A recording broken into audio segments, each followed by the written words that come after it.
Arc 9, Chapter 51, Yi Tenzin. Translated by Archbishop of Transportation, proofread by Archbishop of Masculinity, Witch of Umbri, Archbishop of Regalia, Archbishop of Valiance, Archbishop of Superiority. Art sources. Nemu Mohu Rakaroka Nesajida Riziro Rakaroka. A shinobi must never give their heart to anything.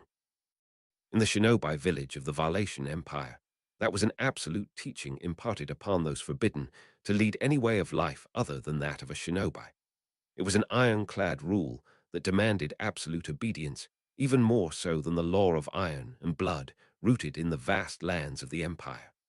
If they were to yield their heart to something, the honed blade known as shinobi would easily come to rust. Therefore, any and all who took on the mantle of shinobi, without exception, etched that ironclad rule into their soul, abiding by it no matter the cost. And despite that, hey, you're that, ain't you? Same like me, you can do just about anything without so much as a second thought.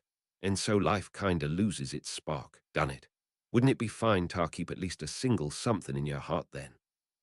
When the village chief had spoken those words, grinning with a tidy set of teeth left in spite of his old age, Yi recalled wondering to herself where exactly the ironclad law of the shinobi had disappeared to, and experienced some intense feelings of irritation. Included among them was a firm belief that she would never be able to live her life in such a way. The Crimson Sakura, Yi Tenzin, was an unparalleled genius of a shinobi. That was an unshakable fact, and something that even Yi herself was humbly willing to admit. Those around her had lauded her as possessing the greatest talents the shinobi village had seen since its founding, loudly voicing their admiration that her potential might even rival that of the admirer of the Kararagi city-states. To tell the truth, Yi herself had earnestly wished for them to stop comparing her to such an outrageous individual, but setting aside those feelings of the person in question, Yi's talents drew out a frenzy from the people of the village.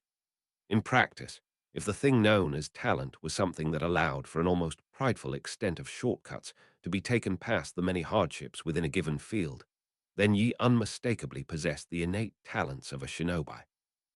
However, contrary to that evaluation harbored by those around her, Yi fiercely hated the special treatment she received. That was akin to a physiological sense of rejection, a resistance towards the idea of being special. So perhaps it was a phenomenon that ought to be labeled as a special allergy. It did not bother her when others were given special treatment, but the moment she experienced special treatment for herself, she was assailed by an unbearable sensation and began wanting to abandon anything and everything. It was that sort of visceral rejection. For Yi, who possessed this violent allergy towards specialness, the ironclad law of the shinobi that the village chief had personally denied in the introduction was something she had exceedingly high compatibility with. To give one's heart to something was to create a kind of specialness within oneself. Since she had an allergy towards such specialness, Yi could obey the ironclad rule of the shinobi without very much effort. Certainly, it could be said that she was a woman who had been born to be a shinobi. But then again, that was one of the reasons why those around Yi were giving her special treatment, so it was truly quite a quandary. Now then, to begin with, the path walked by the shinobi was a steep one, and it was not something that could be easily accustomed to. Only one of 1,000 trainees would become a genin, only one out of 1,000 genin would become a chunin, and only one out of 1,000 chunin would finally become a jonin. Such sentiments were commonly repeated due to how high the hurdles were. To this day, whenever Yi heard that example, she would think about how it would require 1 billion shinobi candidates. Well, it was a good thing that the senior shinobi had such awareness of just how grueling the path was, to the extent that it made them want to use such ridiculous expressions. No matter the torture, it was in human nature to want to undergo it whilst knowing this is meant to target this part, rather than suffering through it whilst wondering, what is the point of this? And in practice, the process to complete a shinobi was undoubtedly the harshness known as torture. Yi believed that the shinobi training, which commenced around the age a child first gained awareness of their surroundings, was more aptly described as child abuse than it was torture. But the immorality that went into the makings of shinobi was a list that went on endlessly, so stumbling at the entryway would prevent this digression from progressing. First of all, the candidates for shinobi trainees were mostly children who had been abducted from other places. As mentioned previously, shinobi training began during the early stages of childhood, but the drills levied upon them were so inhumane and unreasonable that an abundance of them would end up dying in cold blood. For the sake of efficiency, instead of babies, they abducted toddlers who were at a suitable age to commence training right away. Here, the fact that the shinobi skipped straight past the most laborious infant stage revealed just how truly nasty their inhumanity was. And so, the first thing that the abducted children were subjected to, above all else, was the disposal of memories. It was said that the methods consisted of drugs, signals, and techniques that had direct influence over memory, but it was not entirely clear. Only, through these methods, the abducted children were wiped to clean slates, completely forgetting about their families and hometowns. Yi did not remember her parents' faces either, nor did she even know her own real name. Yi, it was a name that she had only received later on, and until then she had simply been called Red Number 8, in accordance with her hair color. Those without aptitude would fail first at this memory disposal. For some, the memory erasure would not function effectively enough, and conversely for others, it would function too effectively, leaving them as useless husks. It was a mess right from the start. And so, Yi, to the extent that she even thought herself heartless, completely forgot her past in an instant.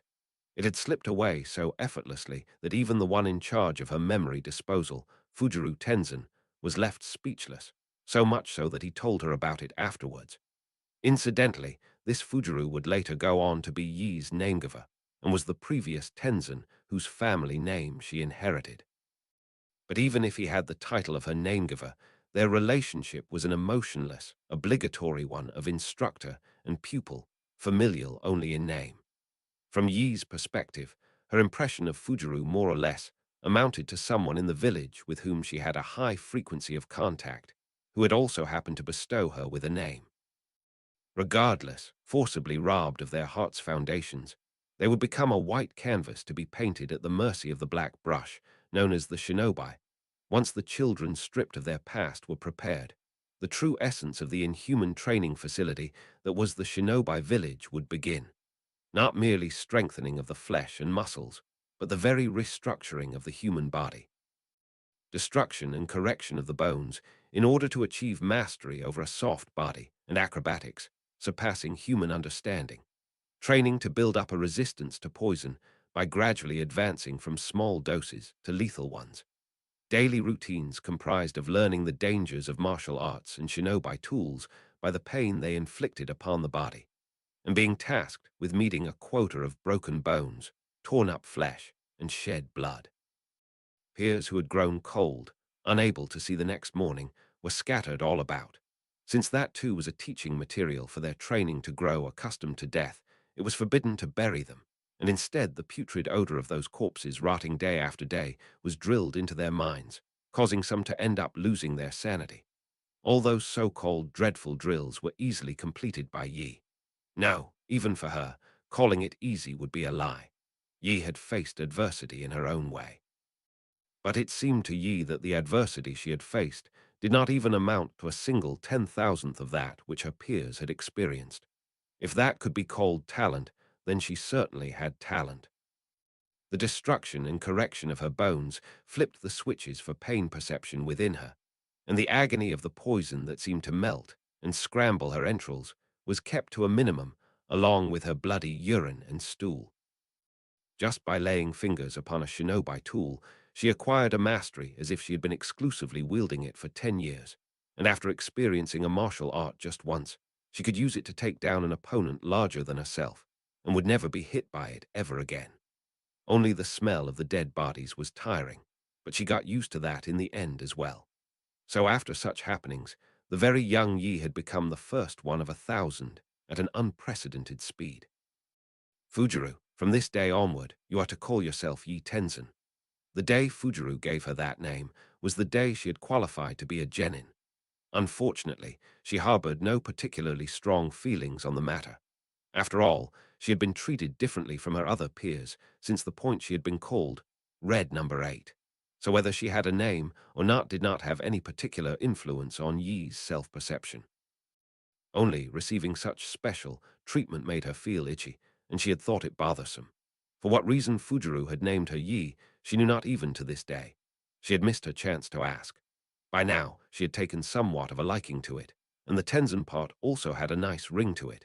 It was far better than ending up with something like Yi Dunkelken through some sort of mistake. Upon hearing that sarcastic sentiment from Yi, the village chief had burst out laughing, kaka kaka. You're starting to say some cheeky things, ain't you?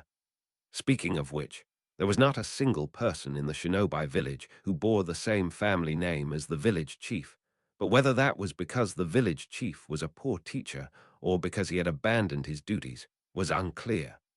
The former seemed more plausible, so that was what Yi suspected.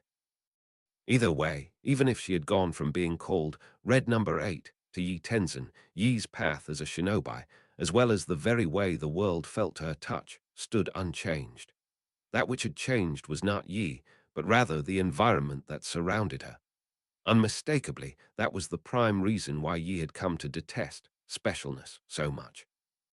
Now then, the fact that Yi possessed a special allergy has already been mentioned, but for her, the youngest and fastest promoted genin in history, a certain situation arose that caused this allergy to accelerate. Ultimately, everyone in the village ended up recognizing Yi's talents and abilities, but upon qualifying to be a genin, there was one who grew enchanted by her promising future, Fujuru Tenzin. As her name-giver, and as the senior who provided her with guidance, Fujuru was completely enthralled by Yi's ability to take the first piece that he taught her and extrapolate the next 100 or 1,000 pieces, let alone 10. Namely, that was an act that ran counter to the ironclad rule of the shinobi to never give their heart to anything. He was left with no choice but to forge the unparalleled genius, Yi Tenzin, into an extraordinary shinobi with his own hands. Fujuru had ended up blindly obsessed with that sense of duty. Fujuru, you have more than enough talent for it. Why can't you understand that? As Fujuru exclaimed so with bloodshot eyes, he harbored a fanatical belief in Yi's talents. Day by day, she felt the eyes with which he looked at her tinged with more and more ardor, but the damage brought about by their eruption was far greater than what Yi could have imagined. With Yi's specialness seared into his mind, Fujuru had arranged the crawling bane, a rite structured in the same manner as the imperial selection ceremony that was used to decide the next emperor of the Valatian Empire.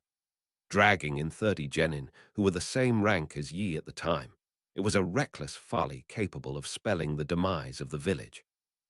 The genin were taken out to a forest far removed from the village, and there they were ordered to fight to the death until only one last person remained standing.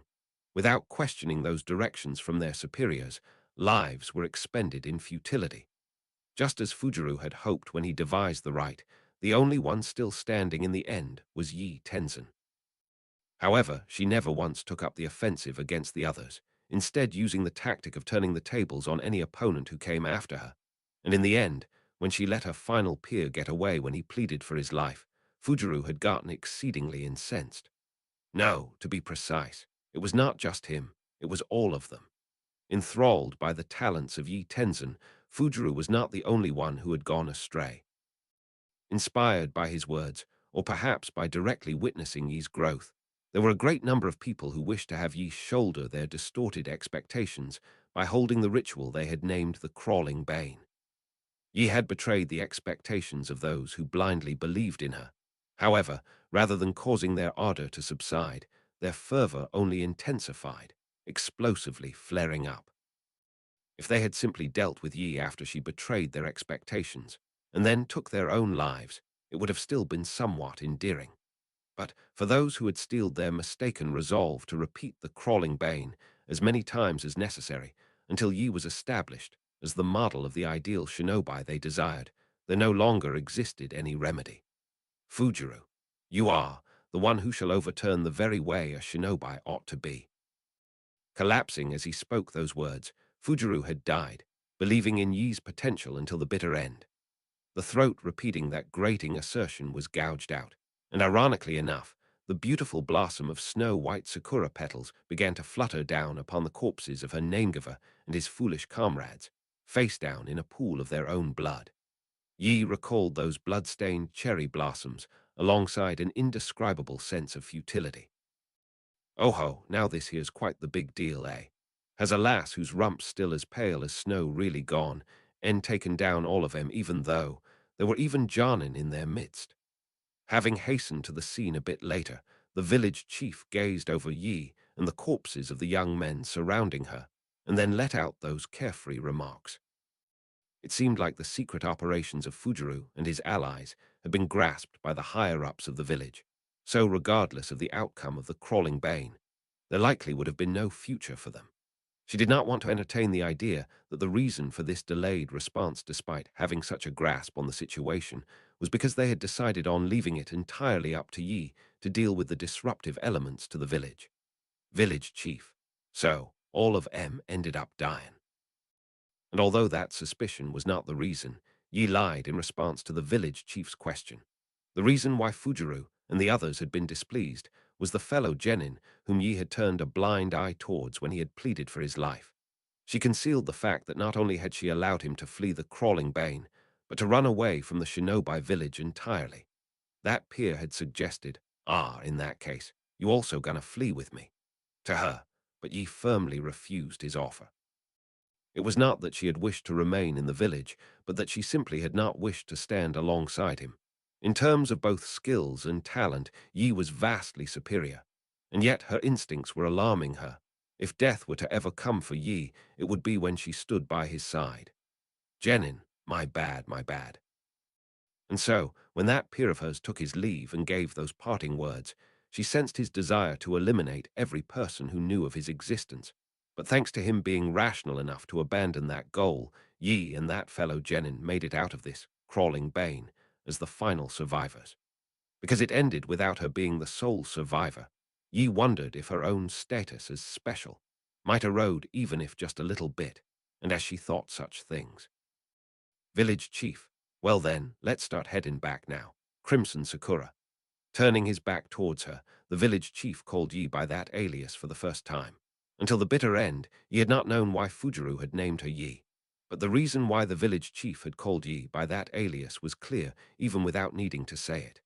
After all, on the night brimming with excessive shinobi deaths, the full bloom of the snow-white sakura was lavishly dyed in blood. The crimson sakura, Yi Tenzin, was an unparalleled genius of a shinobi. As the youngest to ever be promoted to Janin, that perception of her had become widely known as something unshakable, so Yi's special allergy had worsened to a point beyond any help.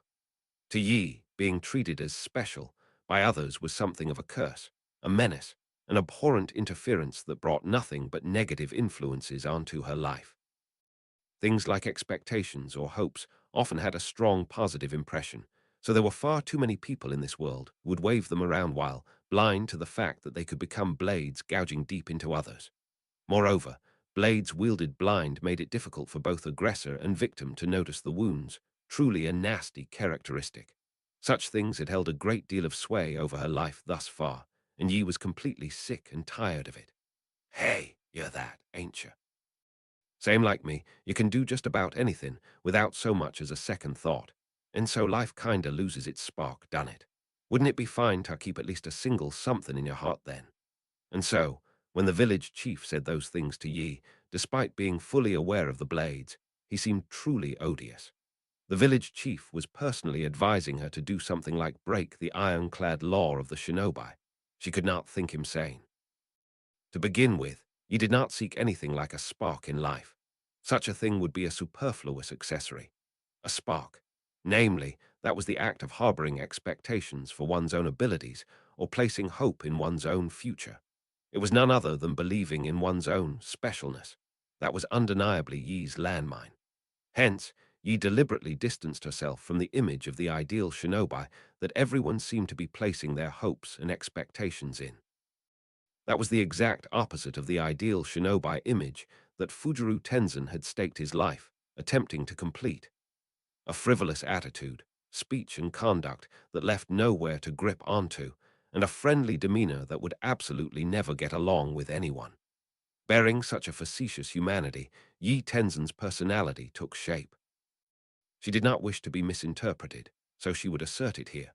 This was the natural consequence of Yi spurning the notion of specialness, and was by no means something inspired by the village chief's own nature. Without getting deeply involved with anyone's life, without ever confronting anyone head-on, and without being held dear by anyone. That was the very worldly wisdom that the Crimson Sakura, Yi Tenzin, had arrived at her life philosophy. Surely you do not misconstrue that disgraceful way of being for your own nature, do you? Addressed in such a manner when the two of them were all alone, Yi held her breath before the crimson beauty. Yi, with her special allergy, having worsened, hated being treated as special by others, and at the same time had developed a keen sense of smell for specialness within other people.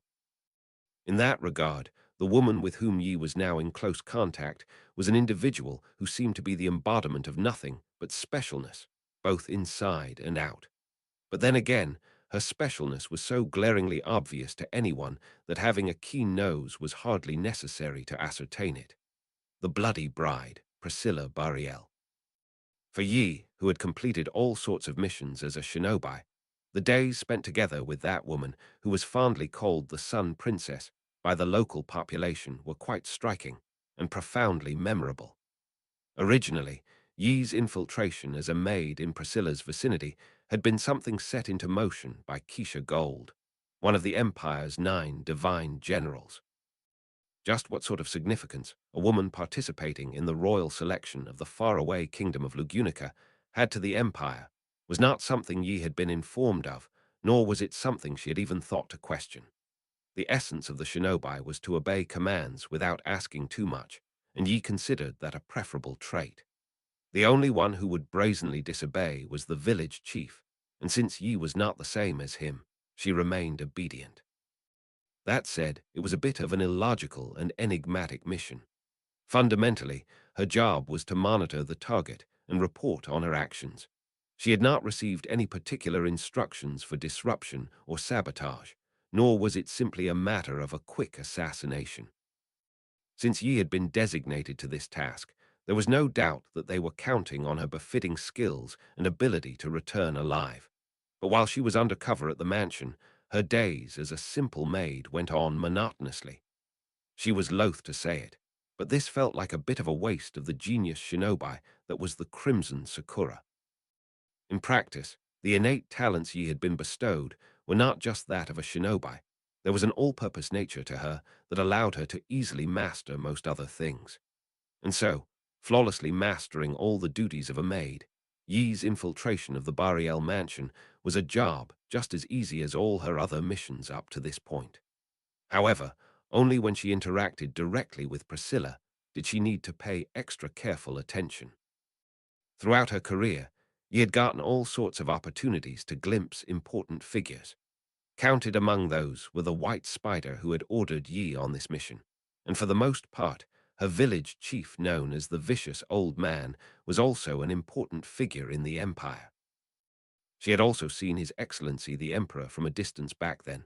The blue lightning standing next to the Emperor had locked eyes with her and given a wave of his hand, leaving her with the trepidation that there would always be somebody on a higher level than her. And so even from Yi's perspective, having encountered those sorts of first-rate individuals, Priscilla's insight had a somewhat unfathomable quality to it, making it impossible to anticipate just how much she had actually seen through. Even though it should not have been possible, she had questioned many times if even her own identity as an assassin sent from the Empire had been seen through. Only, if that suspicion were true, there would have been no reason to keep turning a blind eye to Yi, so her identity should have still been a secret. But was that really so? Priscilla was so difficult to read that it was entirely possible that she would turn a blind eye even if she became privy to Yi's identity. That could be called a disposition towards favoring danger without valuing her own life. Or perhaps it could just be outright classified as the delusion she fully believed in without caring what anyone might think, repeating on a daily basis how the world would unfold however she wished it to. Either way, considering it a misfortune, Yi pitied the special Priscilla. Priscilla possessed exceptional beauty, of course, but she also harbored a bewitching allure that charmed others with her mannerisms, words, and even the manner in which she breathed. Whether she desired it or not, that specialness would catch the eyes of all sorts of people, leave marks upon their lives, and stir their emotions. A great number of people would likely place their hopes and expectations on her, only to be consumed by foul desires and emotions. After all, even this pity that ye felt was something that had been brought about by the specialness possessed by that woman, and as if reading right into ye's heart, she had spoken the words mentioned prior.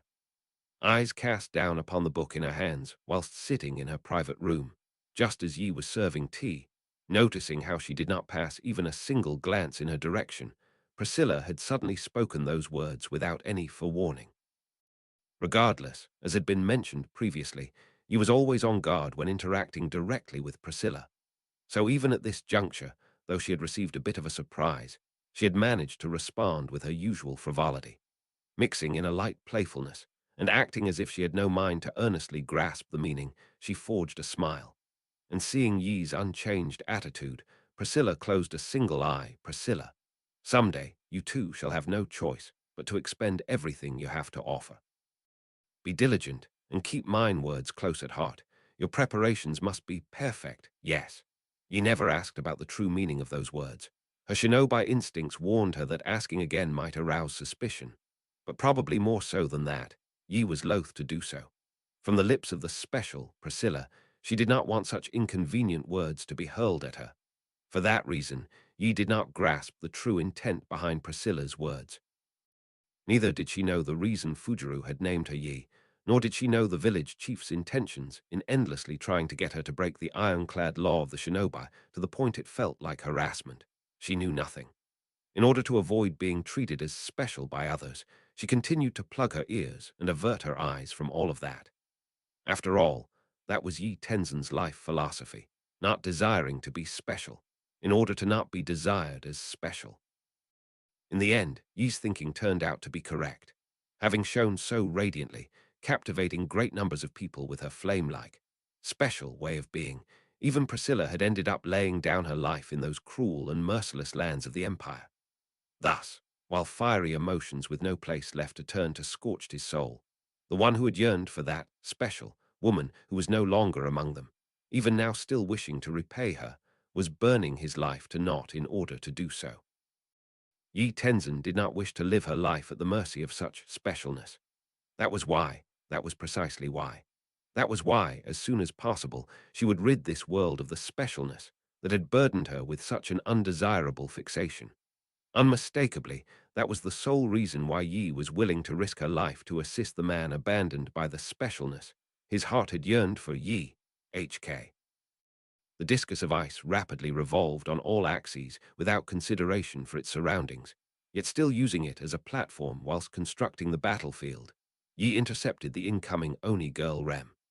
A steel thread reeling out from her right hand dashed up vertically, and a steel thread from her left hand snagged a dagger to perform a horizontal sweep. The two varieties of precise and difficult to avoid severing flashes pincered Rem from the front and behind. Due to the cooperation of her opponents, Yi had failed to stop Emilia from fleeing the battlefield. Having grown wings of ice upon her back, Emilia received the momentum of the ice discus that had been forced into a spin and caught the wind. Chasing Al as he soared far off to a distant sky, she was rapidly gaining speed. As she got further from the two who could do nothing but plummet straight downwards head first, she at last escaped the range at which a steel thread could still reach her. It was not impossible to still use a thread to launch some projectile like a stone fragment or sword at her, but Rem, looking away, is forbidden. With that, after countering the double-layered attack from a moment prior by meeting the dagger with her chains, and bending down to evade the steel thread, Rem obstructed Yi, causing the chance to take such an action to slip through Yi's fingers.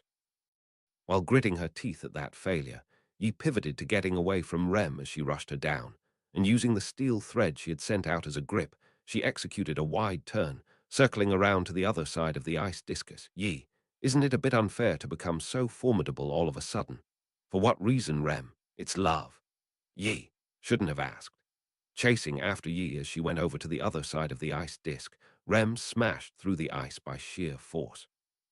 Distancing herself at an apt medium range from the barbarity of the only girl whose vitality surged along with the brightness of the horn on her head, Yi's footwork managed to sidestep the iron ball wielded by the stout arm, and sticking to the revolving platform, she spun around behind Rem. It was a high velocity, but although there was a certain randomness to the direction of the ice disk's rotation around its origin, the speed of rotation itself had a fixed rhythm to it. As long as she kept to that, there was no risk of losing the platform, and so Yi freely danced across the ice, leaping and bounding as if in flight. And contrary to Yi's magnificent mastery over the ice disk, Rem's movements were plain and simple. Rem won't let you do that. As Rem firmly declared so, she struck the ice with a pointed hand, with the tips of her toes, and with the iron ball held close in her grip. Using them as wedges to secure herself, she ferociously pursued Yi with beast-like movements. Far removed from refinement or grace, the hunting style was like that of a savage, carnivorous beast, and yet she was fast. As Yi fled in a dance, the distance between the two of them was shortening in the blink of an eye. Yi, aren't you way too unconcerned with appearances, and isn't that totally improper conduct for a maid?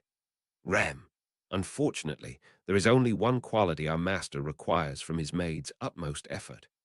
Raising her face, Rem twisted her body with three of her limbs as anchors, utilizing the rotation of the ice disk to launch an attack of her iron ball with minimal movement. Its might was dispersed through the mobilization of the steel threads, but as she had needed to fire them directly to her side, Yi internally clicked her tongue. A battle to decide on the best maid between the two factions, Yi did not have the leeway to joke about such things. Superior in skill, Yi could even assert that she was 3 stages higher in terms of strength, but against Rem, Yi simply had a poor affinity. The Morning Star wielded by Rem was a weighty weapon, and those kinds of heavyweight attacks that aimed to guarantee a kill with a single blow were the most troublesome to defend against using steel threads. The strength of steel threads was that they had the potential to defend against any attack so long as they were bundled and intertwined together, but that necessitated an adequate amount of time as well as a suitable number of threads. For Yi to defend against Rem's blows, she needed to use at least 7 fingers to guarantee safety. If she was unwilling to do that, then she also had the option of dodging. But Yi, the aim is way too accurate. Despite how unstable this platform was, Rem was able to launch her iron ball in a way that came biting at Yi as if it were a great serpent. Each throw followed a trajectory straight towards the exact middle of Yi's body, and although she would not fail to defend against it, even if she held her eyes closed, the rhythm of her own attacks was collapsing. And to top it all off, the fearsome combat capabilities of the Oni clan would now be thrown into the mix. Rem, Ra, with all 4 of her limbs planted in the ice discus, Rem's entire body discharged red steam as she roared. That was the result of the low temperature from falling thousands of meters from a high altitude, the Oni clan trait of invigorating all the mana surging through her body, and finally, rapidly regenerating from the lacerations given to her from Yi's steel threads. Until now, while Yi was evading Rem's lethal blows, she had carved her with many wounds that aimed to render her incapable of fighting. But none of them could outstrip the Oni's regeneration. And above all, Yi, sh. Bringing her rings to her lips in a kiss, the steel threads were once again swallowed by tongues of flame. That instant, after Yi had blanketed Rem's vision in flame, she aimed for the neck of the enemy on the other side of this heat wave, and with a flick of her arm with a speed nearing that of sound, the steel thread flashed as it aimed to perform a decapitation. That was one of Yi's original techniques that could not be found written down anywhere in a book of secrets, and was the fastest brandish possible amidst the steel thread technique employed by Yi, something that Al might have called an ultimate move. She had confidence that this invisible thread attack of undiscernible range, a flash of absolute death, could vanquish any opponent. And yet, Rem had avoided it, and that was not just once but twice. Yi, HK. In its initial reveal, it had been an attack that aimed to take out both Rem and Emilia at once. Since that had been averted this time, she aimed not just for the neck, but for the chest, unleashing the single flash so that it could not be dodged by the retraction of the head. It sliced through the wind as if to proclaim that it would not allow any fluke evasions. Hence, the fact that Rem managed to avoid it was no miracle or fortuity. It was inevitable. Rem had fully seen through Yi's steel thread technique. The ice fog had already vanished from their surroundings, so this was a different method to how Emilia had perceived the steel threads based on how the ice particles were being sliced, though she had no way to confirm the exact principle behind it. Yi won't let you do that. No longer keeping up the appearances that were meaningless to keep up, Yi muttered as she tensed the corners of her mouth. Won't let them do that. Won't let them go. Won't let them stop him. Yi would thwart both Emilia and Rem Yi. Stretching out his wings of stone, Al had fled to the sky without waiting on the outcome of this battle. Even if he had left her behind, Yi would not take that as him abandoning her. It was not impossible that he had abandoned her, but Al had a tendency to be frugal. He would not easily give up on the pawns and cards in his arsenal. And so, Yi would take Al's breakaway as him entrusting it to her. She would interpret it as an order to stop the two who were chasing after him, no matter what it took. Hence, Al had granted it to Yi, a license to kill. Yi, even if it means killing you, I'll stop you. I'll stop them, no matter what it takes, I will stop them. She would see to it that Al accomplished his objective. Anything that might get in the way of that would be removed. Everything was so that she could have Al, floundering after having lost Priscilla, who was his own specialness, disappear from the world as soon as possible. After all, if she did not do so, Yi Tenzin would be unable to return to the self who obeyed the ironclad law of the shinobi, to the self who would never give her heart to anything, and to the self who loathed being special, who distanced herself from it at all costs. Your stars were bad. Indeed, the monster who had taught Yi Tenzin the meaning of dread uttered those same words over and over again. Her days at the Bariel mansion, sent there as an undercover operative, abruptly came to an end. Performing her daily maid duties, teasing the adorable butler apprentice, and joking around with the clownish knight who did not receive any knightly treatment, working for the tremendously dazzling sun princess had been not so bad. But Yi's own emotions would not matter in the slightest once she received the order. She would fulfill her duty and disappear without leaving a trace. Thus, in order to carry out the assassination directive that had been passed so suddenly, Yi attempted to sneak up on Priscilla in her bedroom, but in a dark corridor of the mansion, she was stopped by that man. Leaving no room for excuses, obstructing her as though he had known all along, the man Al battled Yi in a death ballet. Even if she called it a death ballet, the difference in their abilities was evident. Although he was the knight of a royal candidate, Al's strength was far inferior to Yi's, so the outcome was decided in an instant, or so it ought to have been. Al, your stars were bad. The man whose heart she had certainly gouged out hurled those words at her in the same tone. Even when faced with that abnormal situation, Yi's body acted without delay, stripping him of his life for a second time.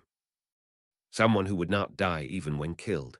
This was not her first encounter against such an individual. There were a great number of bizarre and astonishing people in this world, and she had even fought against someone who had not just 2 but 3 hearts. All she had needed to do was crush all 3 hearts for that person to properly die. The important thing was to just keep killing them until they died.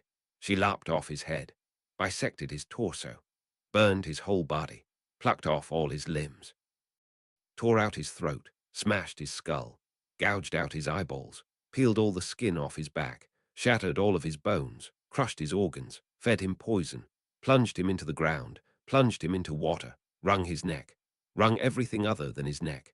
Testing out all manner of shinobi techniques on him, she robbed him of the life benamed life, enacting every conceivable manner of slaughter as she drove the act of killing to its absolute limit. Al, your stars were bad. But no matter how many times she killed him, Al would get back up, hurling those same words at her. Wielding the entirety of the shinobi techniques in her arsenal and attempting every countermeasure that came into her mind, Yi finally abandoned rationale and tried yielding herself to her instincts, but she still could not kill him. She had failed to fully kill him. Al, your stars were bad. She attempted to put him through torture that would make him regret being born. It was all for naught. She attempted to abandon her mission and get away. It was all for naught. She attempted to drag other people into the fray. It was all for naught. After finally having enough, she even attempted to put a thread around her own neck and end it all. Al, your stars were bad. Even that was all for naught. Al, your stars were bad. The repetitions of the same dialogue, an unending helix loitering in the interval between death and death, conferred with those same things for a time that seemed to stretch on forever and ever. For the first time in her life, Yi Tenzin knew dread. Al, your stars were bad. If it meant she could be saved, she was willing to do anything. She vowed to do anything. If it meant she could put an end to this, she was willing to do anything. She vowed to do anything. Al, your stars were bad. Even with dread newly awakened in her heart, she won no pardon from Al, from the man, from the monster. Al, your stars were bad.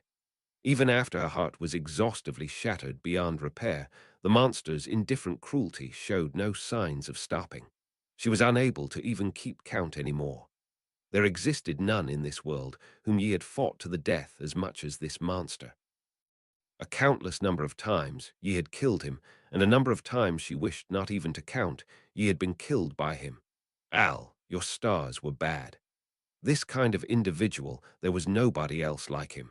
Such a thing was not needed. She did not want to even consider the chance of there being another.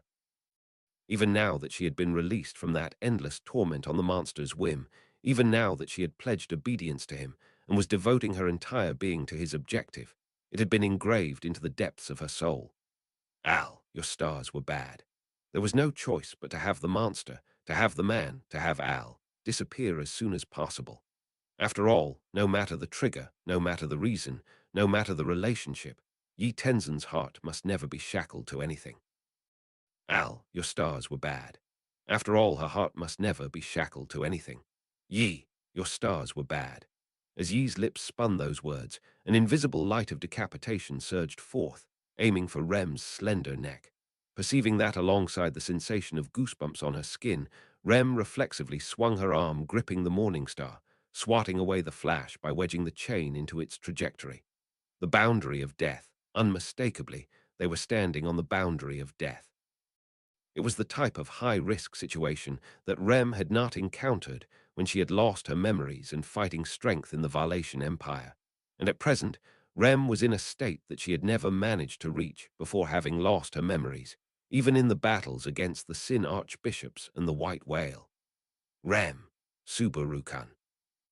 Amidst sensations that seemed as if her organs were quaking and her blood was boiling, the greatest heat was stored within the horns sprouting from her head, vividly experiencing the strength, emotions, and pulsations of the world pouring in from there.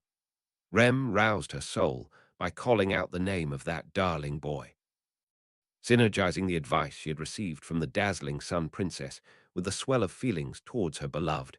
The Oni clan blood flowing through Rem's veins was finally able to exhibit its original specs. Even so, the gap in abilities between Rem and Yi was vast, so the fact that she was able to persist so much against someone ranked among the foremost powerful individuals Rem had witnessed until this point was not solely thanks to her own strength.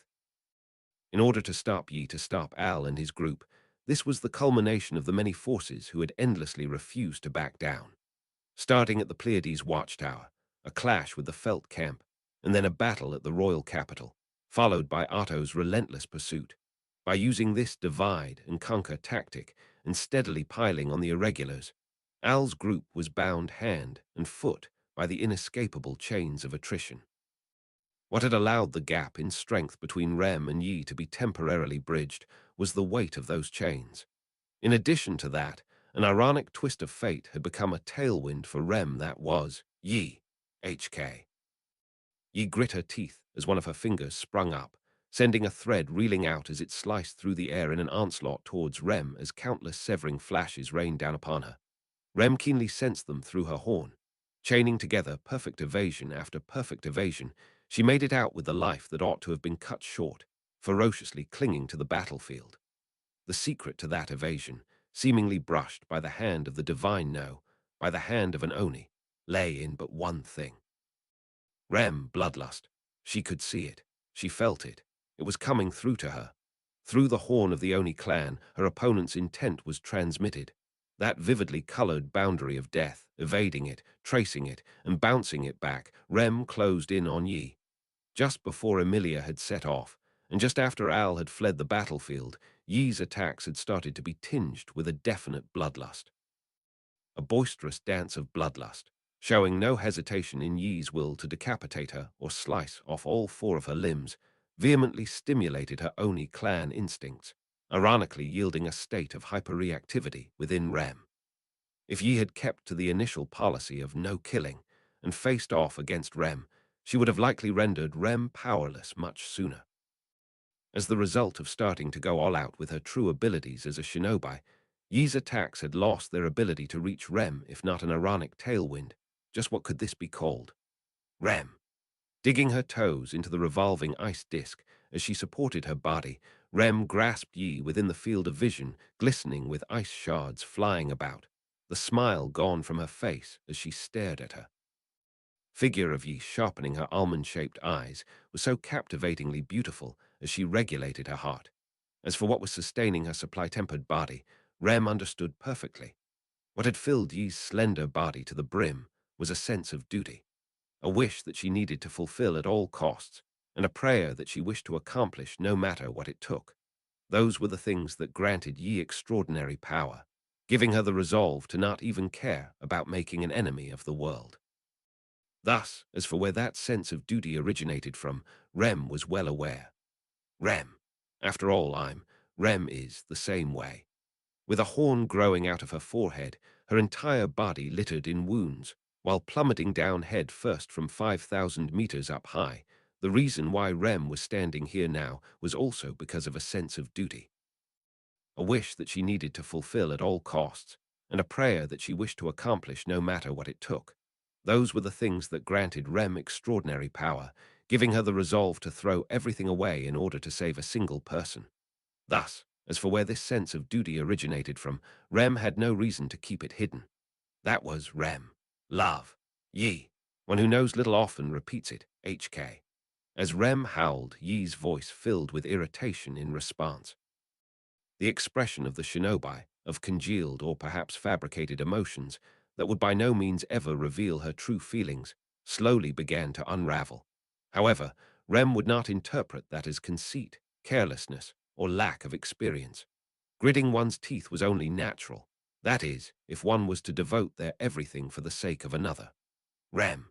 In the corner of her eye, amidst the fierce battle, a line engraved into the cliff face grazed Rem's attention.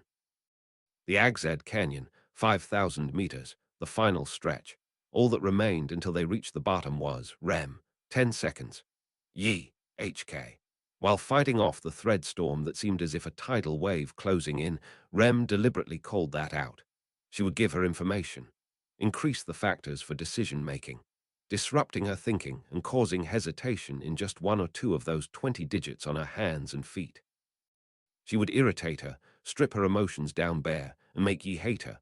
Making her overflow with malice, enmity, and murderous intent, she would slip past it, slip past, slip past, slip past, slip past, slip, slip, slip. And then Rem, here. Just as Rem and Emilia had planned 5 seconds after the final 10 seconds commenced, an impact from directly below would mercilessly perforate the ice discus. Al, your stars were bad. Indeed, the monster residing in Yi's heart would often mutter those words. Even now, the man's voice that Yi felt like she had heard however many thousands and tens of thousands of times still haunted her dreams. At first, she had found that catchphrase of Al's to be rather odious. After all, even the stars would eventually get tired of being blamed for anything and everything, and would end up wanting to object. Even though it was not the stars' fault that Yi's heart had been chipped and shattered, and was rather unmistakably the monster's fault, how could he dare to shift the blame like that? Only she gradually came to realize that she had been mistaken, that this was not the man shifting blame. Al, your stars were bad. Whenever he spoke those words, Al was by no means celebrating his triumph. Present there was nothing like contempt or scorn, but rather things akin to pity and compassion. As proof of that, the monster, the man, Al, had refrained from saying it. Following the death of Priscilla Bariel, he did not resort to saying the stars had failed him. When his own worthless self had failed to save her life, He did not resort to saying the stars had failed him. Al, your stars were bad. Whenever the monster, whenever the man, whenever Al spoke those words, it was always on the occasion that his own outrageous power thwarted the desires or goals of an opponent. Those words, spun out of pity, compassion, and feelings of guilt, were always to impart this sentiment unto the other party. It isn't your fault, such was its significance. Ah, how unpleasant, how unpleasant, how unpleasant, how truly unpleasant. She had not wanted to realize such a thing. Al's words, the man's gaze, the monster's heart, she had not wanted to realize any of those things. Ye did not want to discover any motivation other than dread from Al. She did not want to embrace it. She did not want to feel it. Therefore, as soon as possible, she wanted to put an end to it. Upon this specialness, she did not wish to bestow any name other than dread. Ye, everything is the fault of the stars. Hearing those sounds spill from her own lips, Ye snapped back to reality after her consciousness trailed off for just a moment. At that moment, she could tell that her body had been blown into the air and that her field of vision was spinning around. A crash, yes, there had been a crash. Something had struck the ice discus from below, and the impact that shattered the ice had also run through Yi. When she glanced down at the edge of her consciousness to see what had shattered the ice discus, there was the summit of an enormous mountain of ice that had been erected at the bottom of the canyon, in which they had fallen down thousands of meters, freezing the great river that ran through the ravine floor. It had been shaped into a dreadfully colossal mass of ice, lying in wait for the falling ice disk. Factoring in the momentum of their descent, the air resistance, and the number of seconds they had been falling, she estimated that the distance of the fall was roughly 5,000 meters. The only geography matching those specifications that she could think of was the Agzed Canyon, the largest canyon in the world. Witnessing the great feat that was freezing the river that ran along its bottom, Yi realized just how extraordinary Amelia's magic truly was. But what had struck her the most deeply was, Yi, you're quite the tough woman, aren't you? Amidst her revolving vision, fragments of the shattered ice disk sparkled like diamond dust within the breathtaking scenery, and therein did Ye catch sight of Rem, crowned by her shining horn. At the moment of the crash, Rem had fled to the sky in order to avoid the impact, and using the scattered ice blocks as platforms to accelerate, she was about to come charging at Yi, who also still remained in the sky. She had been tricked into thinking that there were 10 seconds left until impact, when in reality there had only remained 5. To lose one's composure was a blunder unbecoming of a shinobi. To lag behind was a folly unbecoming of a maid. And to go against the duty entrusted to her was a deed unbecoming of the crimson Sakura. Yi, your stars were bad. Neither was that directed towards the only girl drawing near before her eyes, nor towards herself as she put on such a disgraceful display, but rather towards the one no longer present here, towards the monster who had soared far, far into the distance. Ye spoke, with the same nuance that the monster would always attach whenever he hurled those words at another. She spoke those words to the monster. Ye, ah. The impact Yi had been struck by had caused her entire body to creak, and she was even unsure if all her limbs were still properly attached. But this numbness was nothing. She had already overcome numbness back during her poison resistance training. This sensation in her hands and feet was nothing. All the bones in her body had already been broken back during her torture drills. This cloudiness of mind was nothing. She had already surmounted the training to fight in a near-death state, with vast amounts of blood drained from her body. The fact that every single one of those things was now useful to her made her feel like she could hear the village chief's wily laughter, which aggravated her. It aggravated her, but Yi, ah, thousands, tens of thousands, hundreds of thousands, millions, tens of millions of times, she had repeated the same movements. The steel threads that had seen no wielder in several hundreds of years, that which demanded the delicate skill to move one's fingertips by millimeters at the utmost precision, in a state of numbness, low on blood, and with a clouded mind, Yi operated them. Even if 70% of her life force poured out of her body, the digits pulling those steel threads would not err. Yi, ah. She pulled tight on her extended arms and legs, and in that moment, the chunks of ice bound by those steel threads ferociously bolted through the sky. The fragments of the shattered ice discus, ensnaring them with her threads, Yi had them whirl violently through the air to match her body's rhythm, slamming them right into the side of Rem as she charged towards her. Rem! A thunderous crash rang out, and Rem was sent flying away by an ice chunk with vehement vigor. And as if to kick Rem when she was down, the ice chunks caught by the steel threads crashed into her one after another, after another, and after another. The barrage of powerful blows rained down upon her as she slammed into the summit of the ice mountain. A white spray of snow was blown up into the air, and with blood mixing into the enshrouding ice fog, the ice mountain would be made into the Oni's gravestone. That instant, the gravestone was perforated, and the iron ball shooting straight out of it thrust directly into Yi. Yi, ah! The spikes accompanying that heinous lump of iron gouged into Yi's torso, deeply penetrating the side of her abdomen. But she had avoided damage to her vital organs by shifting them aside. Through the inhumane shinobi modifications to her flesh, Yi could shift the positioning of her internal organs. The spikes pierced a cavity with nothing in it, scattering blood from her back. However, this was a blow she had deliberately taken. Tightening her muscles, she trapped the spiked iron ball in her own body. Subsequently, emerging out of the enshrouding white fog of snow was the blood-stained Oni, ferociously leaping upwards as she followed the chain of the iron ball that had stuck into Yi. Her trajectory was perfectly straight, bereft of any twist or artifice. A straight line following her heart, awaiting in her path as she soared up, was a deployment of steel threads laid out in a web. Rem, voluntarily diving into the steel thread birdcage that would tear her body to shreds, it birthed countless lacerations upon Rem's white skin as it attempted to cut her body up into hundreds of little chunks of meat. But just before that could come to fruition, Rem's lips spun an incantation. Rem. Huma. It was a spell that created ice, one that she had thoroughly borne witness to throughout the course of this battle. For Rem to opt for that in this 11th hour, Yi's entire body was on guard for where the ice would be created, exercising her senses in the 360 degrees of every direction around her. She readied herself to defend against any kind of surprise attack. However, that had been unnecessary. There was no surprise attack. The ice took shape right before Yi's eyes. The stream of feedback from the steel threads that ought to have carved Rem's body to shreds came to a halt. Taking a look, the steel threads that had dug into her flesh had been stopped by red ice by her own frozen blood. As soon as Yi comprehended that, her kiss set the steel threads alight with flame, and the explosive heat melted the frozen blood, and attempted to recommence the lethal thread attack. But it was too late. Rem, ya! Without overlooking the momentary bending of the threads, Rem howled as she raised her fist against Yi. A blow imbued with the resolve to settle this battle, alongside the power to make that happen. The fact that Rem's blood-stained white fist held such might was something that Yi perceived from her measurements. Hence, she would not take this blow. She could not afford to take this blow. After all, she still had Emilia to take care of.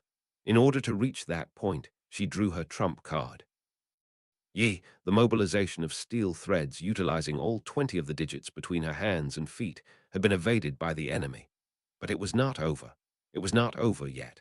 The trump card of Yi Tenzin's steel thread technique, sticking out her red tongue as if to provoke her opponent, Yi, bear. Out from a ring placed on the tip of her tongue, her final flash of severance was unleashed. True to its aim, it struck the slender neck of Rem as she ferociously approached, rending her life in a single brandish. The Crimson Sakura, Yi Tenzin, was an unparalleled genius of a shinobi.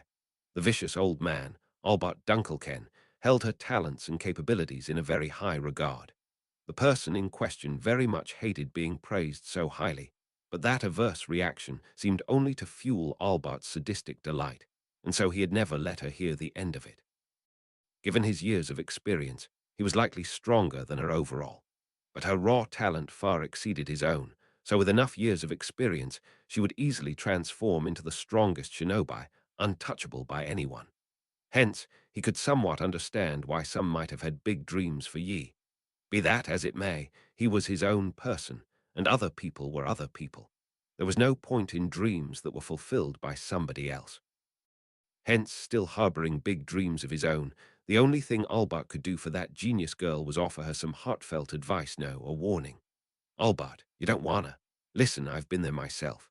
Remarkable folk like the two of us end up living longer than most ordinary shinobi thout even realizing it. And we end up seeing tons of things. So occasionally there'll be times when you'll have to end up breaking the ironclad law of the shinobi. Albert, H.M. You think it's a matter of people who don't hold anything, dear tar Mbane, weak. Nah, you ain't getting what I'm saying. It'd be something more like, you can't deal with a poison Thatcher don't know, yeah. Albert, you make brats drink poison when they're young so they won't die from it later. And so, telling you that it'd be fine tar keep at least a single something in your heart was just some advice tar keep you from dying. Albert, after all, never have I loved, nor ever been loved. Makes you end up incredibly weak, that sort of thing. I'm telling you, the first time a shinobi goes and starts holding someone dear Kaka, with the brandish of her trump card, a steel thread bolted out from the ring placed over her tongue, and without her, it reaped the slender neck of the Oni girl leaping towards her, severing the connection between head and torso. Annulling the no-killing restriction, she had succeeded in the elimination of one of the obstacles standing in the way of Al's objective. Thinking of that fact, and anticipating Al's reaction when he learned of this, Yi felt a grating sensation in the depths of her chest. Ha! Just before she could digest that heartache, Yi widened her eyes, doubting the sight before her eyes. Beyond any shadow of a doubt, Yi's steel thread had severed Rem's slender neck. She had distinctly felt the sensation that accompanied cutting away a prey's life, and she had certainly heard the rasp of the wind that blew upon severing the blood and flesh and bone that made up a life. And despite all that, Rem, I wasn't exactly playing fair either. Yi's crimson eyes intersected Rem's pale blue ones, and there was still light to be found in those eyes. Then, the red line emblematic of her reaped life, one that certainly ought to have been left as a mark on her neck, slowly faded away. Neither had she protected against it, nor had she evaded it. The blow that by all means was supposed to have taken her life had been cancelled. That was not something that could simply be explained by the regeneration possessed by the Oni clan, a miracle that should have never happened. Even in this vast world, the likes of someone capable of wielding that level of healing magic was Yi Al-Sama. The monster who, even when making an enemy of the world, seemed like he would absolutely never lose. She had wanted to assist him. She had hoped that by doing so, she would be able to erase the specialness living within her own heart. And yet, your stars were bad. Shutting her eyes, she once again heard the dreadful words that seemed to make all her hairs stand on end. Though oddly enough, right now, in this moment alone, the feeling they inspired within Yi was not dread, but instead. Yi, the cause of my defeat, Rem, is love. The powerful arm unleashed alongside that answer, smashed into the iron ball stuck within Yi's torso. Far more lethal than the fall from 5,000 meters, the Oni's thunderbolt exploded atop the icy crown of the mountain amidst crags of the Agzid Canyon. Cherry blossoms fluttered down as though in requiem. Before the blue Oni, the crimson sakura known as Yi Tenzin, ephemeral as her namesake's petals, was scattered to the wind in violent splendor. Arc 9, Chapter 52, Aldebaran I. Translated by Archbishop of Transportation, proofread by Archbishop of Masculinity, Archbishop of Regalia, Archbishop of Shipping Art Sources. Miscal 3262, 8 Humi. Witch, there is nobody who can defeat you, you whom I created. Aldebaran recalled the witch imparting those words upon him as if it were yesterday. In real time, it would have been close to 20 years ago, but in terms of perceived time, it was a completely different order of magnitude. Even if he remembered the number of attempts he had needed for individual deadlocks, he had not memorized the total number of attempts he had taken across everything. Not to mention, the amount of time that had passed throughout all of that would have been so outrageous that he did not want to even think about it. Only it was an absolute truth that he was expending far more time than a single lifetime would usually allow. Be that as it may, even after going through all that time, it would be incorrect to assume that Aldebaran had reached the same mental state as the elves who lived for hundreds of years in perennial youth. If the human mind was something that started out as immature before eventually maturing enough to reach a state of aged wisdom, that was because the passage of time would allow one to experience both the sweet and the sour, granting the mind ample room to grow. But all the time Aldebaran spent outside the passage of actual time was, so to speak. A series of stagnant moments used to break through whatever difficulty was laid before his eyes. In practice, those would range from a few seconds to a few minutes at most, and just by repeating those small intervals countless times, a human could not hope to grow. Ergo, Aldebaran believed that the accumulation of time repeated by his authority was time spent in futility, something that only ever served to abrade his heart and never to foster its growth. Even if it was time spent in such futility, when it got to the point of repeating several hundreds, tens of thousands, hundreds of millions of times, the brain would automatically begin filtering memories, attempting to rob Aldebaran of his genuine recollections. Nevertheless, there certainly existed memories that did not fade, recollections that, rather than his brain, seemed to be etched into his very soul, and the aforementioned words were undoubtedly among them. But then again, if in addition to already lacking memories of all the time he had lived, Aldebaran were to also say that he did not even wish to remember all of it, he could picture that witch, the very incarnation of a curiosity who eagerly wanted to know everything, quietly muttering to herself, "I see. What a shame." Although she boasted that she could not understand emotions, the witch was an expert at putting on an act to bend others to her will. And despite knowing that, Aldebaran could not defy the witch's words or attitude. That was the manner in which he had been disciplined, in which he had been reshaped, were he to phrase it in such a way. It might have been a fair match-up against the inhumanity of the shinobi village that he had happened to hear bits and pieces about from Yi. In this case, it was toss-up between whether it was the shinobi village, treated as equal to the witch, who were the crazy ones, or if it was actually the witch, single-handedly contending against the entire history of the shinobi village, who was truly insane. Either way, the current Aldebaran was a product of the witch's creation. Which, even if you say that, you do have the right to live your own life. That alone is a domain that even a creator must not one-sidedly intrude upon. Hence, supposing you sincerely believe that you cannot follow me from the bottom of your heart, you may withdraw from the plan at any time. That is your freedom. On occasion, the witch would say such things as though to question Aldebaran's resolve. It was an unusual concern for a witch to bear. Fundamentally, once she had secured the other party's consent, the witch's usual strategy was to always maneuver in such a way that the promises she had coerced could not be taken back. In fact, among the lessons and assignments that the witch had levied upon Aldebaran, there had been plenty with contents nightmarish enough to have made him hesitate had he not agreed to not giving up in advance. Whenever the witch made him do such things, she would never ask him if he wished to stop once she had gotten him to agree. And yet, when it came to the root of it all, his initial and most foundational resolve, she would often press him about it. Aldebaran interpreted that as potentially being Witch's own way of expressing her sense of guilt or inner turmoil. But was that really so? The witch proclaimed herself as unable to comprehend emotion. However, there was no way that she did not know the likes of rage, joy, and sorrow. If she was capable of expressing those sorts of human emotions, then would it not also be possible for her to harbor a sense of guilt or apprehension toward the future? At the very least, throughout the time Aldebaran had spent with the witch, even if there were times when he had thought her a witch incapable of comprehending the human heart, he had never once thought her a witch bereft of a human heart. In the interval between not having and not understanding, there lay a completely different landscape. Could it be that this simply manifested in the form of the witch's questions?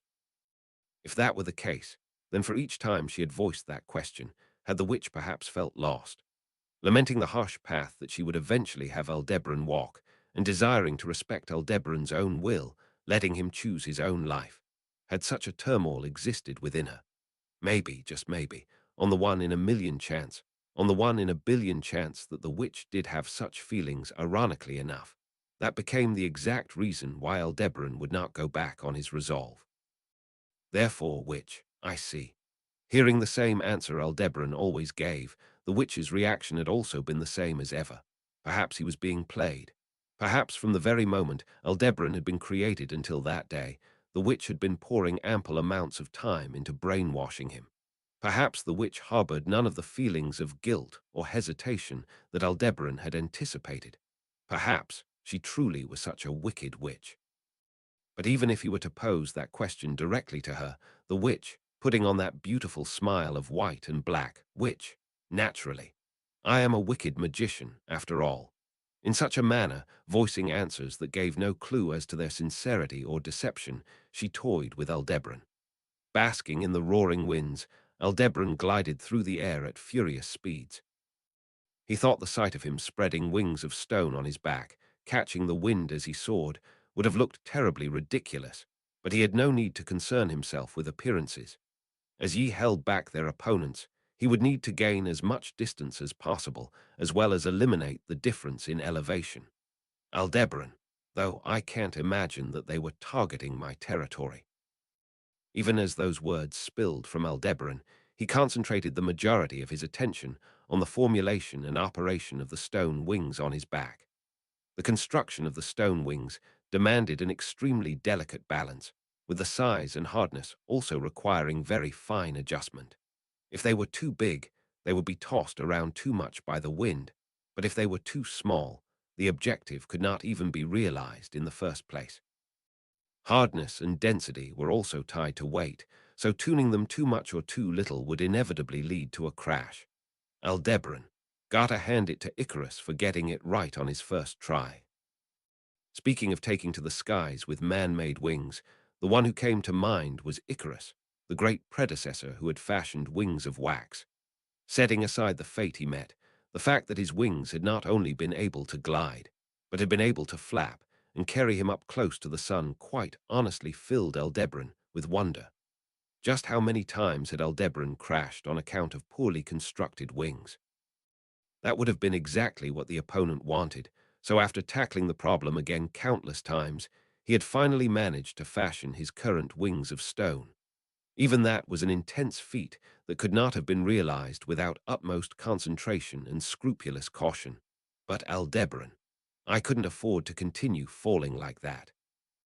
That reality and his impatience, they were the greatest reasons behind Aldebaran's ability to level up his level 1 stone wings with great haste, getting them to a level capable of flight for the time being, although Aldebaran had confidence in himself as the user of an invincible authority.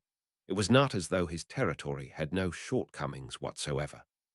The enemy's ambush on this occasion was something that had inadvertently struck two of those weaknesses simultaneously. Strictly speaking, it could perhaps be better described as an attack on the same weak point from two different angles. For Aldebaran's authority, territory, there existed a valid range of effectiveness. The teleport brought about as a result of the ambush had thrown Aldebaran outside of the established area of his territory. On top of that, factoring in that the destination of the teleport was a free fall from an extremely high elevation, it served as an attack against Aldebaran that would cause the destruction of the second territory. As a result, amidst his descent at furious speeds, Aldebaran had made sure to commit suicide before he fell outside the bounds of his territory, restarting from the middle of the fall many times over. Amidst those repetitions, he deemed that it would be impossible to break out of this high-altitude situation as he fell with his freedom of movement so severely restricted. After testing a variety of different plans, he arrived at attempting to escape on stone wings. At the very least, this slowed his descending change in elevation, allowing him to maintain his territory with relative ease. And just as Aldebaran had finished untying that troublesome knot, Al, indeed, sharply calling out to Aldebaran as he exerted all his efforts to maintain balance, was the voice of a silver bell. Turning his head to glance back, from a considerably lower altitude than Aldebaran, he could clearly see the figure of an angel no, of Emilia, flying in the same direction as he. Bearing wings forged of ice upon her slender back, she was rapidly closing the distance. Despite using the same method as Aldebaran, has established an overwhelming lead in terms of its striking visual appeal. Aldebaran, unbelievable. He hoped it would be clear that there was no helping the dumbfounded, nearly admiring groan that had escaped him. The amount of hardship Aldebaran had endured to complete these stone wings, unshapely as they were, had already been described. Precisely because he had gone through all that effort, he felt respect towards Icarus and his wax wings. But just like the Icarus of myth, Emilia's senses had succeeded in crafting artificial wings on her first try, achieving the same result as Aldebaran despite his innumerable failures. Rather than feeling respect towards that, he merely felt the definitive gap between them, furthering his sense of defeat. Aldebaran, even if the idea that I'm just being a bumbling idiot who crashed over 600 times is slightly better than the idea that the Miss is a genius, it's not any solace whatsoever. The strength of Aldebaran's territory lay within its war of endurance, allowing him to persist over the course of an unlimited number of attempts until even the slightest chance of victory arrived. His greatest advantage was his ability to continue playing the cards in his hand until his opponent blundered, giving rise to a situation in which Aldebaran could gain the upper hand. However, while this also applied to his battle against Reinhard, there existed rare individuals in this world capable of consistently arriving at the correct answers. Those right answers would vary from person to person based on their individual abilities and their objectives for victory, but what they had in common was that, unlike Aldebaran, they were all loved by fate. Aldebaran was hated by fate itself. It was no longer clear whether Aldebaran had come to despise fate first, or if fate had been the one to initially hate Aldebaran, but that alone was an unshakable truth. Regardless of whether he was loved or abhorred by other things, fate was Aldebaran's absolute enemy. Therefore, he had no choice but to slay it. Even if it meant making an enemy of the world, he would slay fate no matter what. But since it did not wish to be killed, fate had been sending its own favored pawns after him one after another in the form of assassins. Here and now, it had selected Emilia and Rem to act as its implements. Aldebaran, just my luck. Just who had it been to suggest that Rem should be chosen as the first surprise attacker? Regardless of who had proposed it, she was by far the most suitable candidate in terms of creating a momentary void within Aldebaran's mind. When she had been a victim to the authority of gluttony, Aldebaran had failed to notice the abnormality of her existence as a result of that influence, unwittingly forming a proper relationship with her. Hence, after the death of Priscilla, the moment he had been hit by that flash grenade of memories and discovered that Rem had been released from the yoke of gluttony, his mind had been consumed by a much greater void than the others. After all, he had come across a being who should not have been present here, one who by all means should have been dead. Aldebaran. As for how that outcome had been achieved, there was no room for debate. Doubtlessly, he had pulled it off. In his struggle against fate, Natsuki Subaru had managed to conquer it. The power to do so dwelled within Natsuki Subaru. Rem's very existence was proof of that. But regardless, despite all that he did not save Priscilla Bariel. Aldebaran, if that's how you're gonna play it, I'm not showing any mercy either. The tears he had shed, the fists that had punished him, the consideration he had attempted to offer, meaningless, all of it. After all, that which Aldebaran desired was neither tears, nor wounds, nor consolation. It was simply the life of a single person. Aldebaran, HK. Within his helmet, clenching his teeth to the point that he could taste blood, Aldebaran looked to his rear. As he simultaneously modified the angle and thickness of his wings, all the while keeping the drop in speed and maneuverability to a minimum. In midair he crossed gazes with Emilia amidst her pursuit of him. The beautiful wings of ice truly suited Emilia, but no matter how cute of an angel she was, she could not flap those artificial wings to gain speed or elevation. She had gained her initial velocity from the recoil of Rem bashing the ice discus, but after that, there would have been no other method for her to gain on him, Emilia. Ya, ta, te. Similar to whenever she would launch an attack, Emilia raised those lackluster battle cries, and with each shout, her altitude and speed would increase by a step, and then another step higher. The methodology was plain and clear, using her magic to create an icicle as a foothold in the air. She kicked off of it in order to gain acceleration and vigor. After a moment of stillness, the created icicle was kicked down towards the ground by the strength of Emilia's legs. However, it immediately dispersed into mana and returned to the atmosphere before being born anew as yet another foothold. Once again, she kicked off from it to boost her momentum. By repeating this process, she had been able to relentlessly close the distance on Aldebaran. Aldebaran, that's fucking ridiculous. Having an extraordinary sense for magic, It was a brute force solution made possible by her ability to get the most out of a vast supply of mana.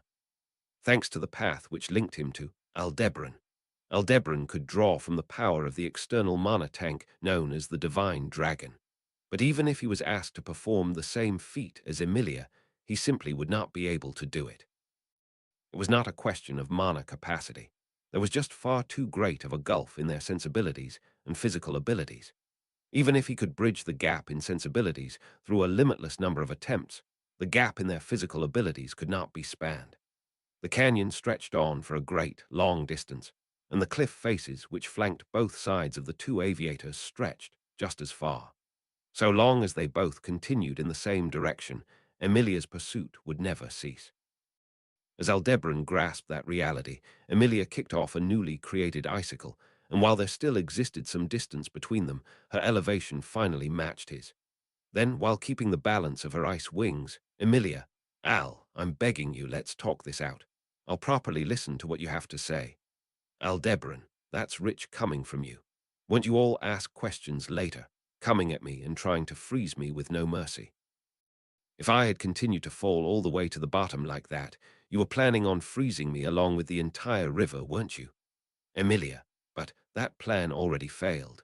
Aldebaran, you should be careful about being too upfront, royal candidate.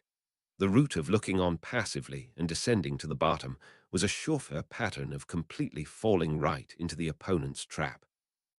In order to escape that, he had gone all or nothing on choosing a path that veered away from the ice disk's falling trajectory. Even if he had failed to lose both of them at once, should he perhaps count the fact that he had managed to split up Emilia and Rem as a win? The answer to that, Aldebaran, it's time to find out. My attitude from the royal capital still hasn't changed. Deciding to take measures to shake free from Emilia's pursuit, Aldebaran raised his hand aloft and created stones midair, assailing her with a barrage of such projectiles. Unexpectedly, that scene unfolded as if something right out of a shooting game had been brought into real life, and greeted by that barrage of stones, Emilia, with a flash of her wings, Emilia, I'll say it as many times as it takes. I don't want to cry believing that there was nothing that could have been done about someone's passing anymore. Proclaiming so in a loud voice, Emilia plunged into the barrage, and the shrieks of the shattering and the freezing atmosphere resounded across the Agzed Canyon as a shrill melody. The reason for his existence as the following star was not something that Aldebaran had ever worried about too much. After all, it seemed that at least once during adolescence, just about everyone would wonder why they had been born, wonder where life came from and where it faded off to, and experience something like a rebellious spirit against their parents for no reason. But for Aldebaran, these were all notions that felt quite alien to him. In Aldebaran's case, it was a bit difficult to establish exactly who the parent he ought to rebel against would be, and due to the nature of his authority, he never truly got the sense of his life fading off whenever it was lost. When it came to the purpose of his birth, he had been provided with a precise answer, and as for why he had been born, he supposed that, perhaps, the answer was love. And so, Aldebaran had never grappled with the notions that ought to have been entertained during one's adolescence. Neither did he consider that as some failure on his part, nor as something that he had missed out on. In society, it seemed like there was the idea that people should challenge themselves with hardship while young, but experiences that would just end up becoming an embarrassing dark past upon entering adulthood held no actual value. It was fine to miss out on experiences that were not worth going through. Just as how it was fine for death to be something that everyone only experienced once at the very end of their life. Which, I see, so you have no desire for any of the emotions or impulses typical of adolescence. That is a bit of a shame. I had even been considering various ways in which I might deal with your rebellious phase, depending on how it might have manifested. That was the lamentation of the witch, and though he did not consider her to be lacking a heart, she often made such heartless comments toward Aldebaran, who had seen a quick upbringing without causing much trouble. For Aldebaran, the witch was the person with whom he had spent the most time with since his birth, but she had a bad habit of wanting to bear witness to every single choice and emotion of humans, every last possibility. Furthermore, in the majority of cases, The inability to hold back such desires was in the nature of a witch. Aldebaran had been acquainted with witches other than her. Yet, while it was to varying degrees, the fact that not a single one of them could defy that nature struck him as horribly blasphemous. Hence, the witch's attitude, awaiting Aldebaran's adolescence with an air of dissatisfaction, was something brought about by a nature that could not be defied. And when he thought about it like that, he could see that there was no helping it. Nevertheless, he saw no point in pretending to go through adolescence just to make the witch happy. In a sense, that almost felt like the very rebellious spirit indicative of adolescent emotions. Which, as expected, maybe it is too convenient for me, someone who is not even a parent, to attempt superficially initiating such parental experiences. If that one created Beatrice, were they perhaps able to experience it? As the witch began to pose such questions to herself, Aldebaran was certain that this sense of loneliness he felt was completely unrelated to adolescence, and instead was something else entirely. Only, it was difficult to seek a concrete answer as to why he felt that way, and their relationship was a bit too complex for him to ask. And so, just how the witch had established, the relationship between Aldebaran and herself was Aldebaran, teacher. And when he called out to her, the witch, in the midst of enjoying a stroll through the labyrinth of her own thoughts, lifted her face. Whenever Aldebaran found himself reflected in those black irises, seeing her hair of pure white cascading down her shoulders as she tilted her head in a "what is it?" he could not help but think about what an unfair witch she was, even though she was always immersed in her own affairs, staying true to her desires without ever so much as trying to show consideration to the hearts of others. Whenever Aldebaran called out to her, she would meet his eyes without fail. The fact that he had never felt any sort of adolescent rebellious spirit against that witch was but a matter of course. To begin with, the incentive to do so was shallow, and both his body and mind had long yielded to the futility of defying the witch.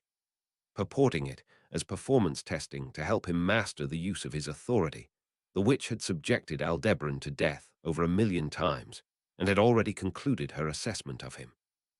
But then again, no matter how much he brought that up, the witch in question gave no meaningful reply, only responding, "I do not recall even a single one of those times, so even if you tell me to feel some responsibility, I am at a bit of a loss."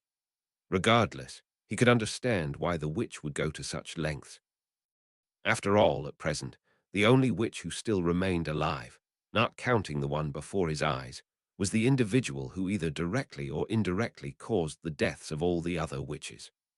The point of contact Aldebaran had shared with those witches was not something that had taken place during their time amongst the living. He could not meet with them anywhere outside of the finite space that had been prepared by the witch. By the time he had gotten the chance to meet them there, they were already long dead, their existences naught but gathered souls. Thus, as for the one who had done that to them, under the witch's instruction, Aldebaran would need to, witch, you must kill her no matter what. That was the reason for existence that Aldebaran, the following star, had been granted before even experiencing adolescence, the benchmark of his life that he would need to fulfill even if it meant dying 1,000,000 times.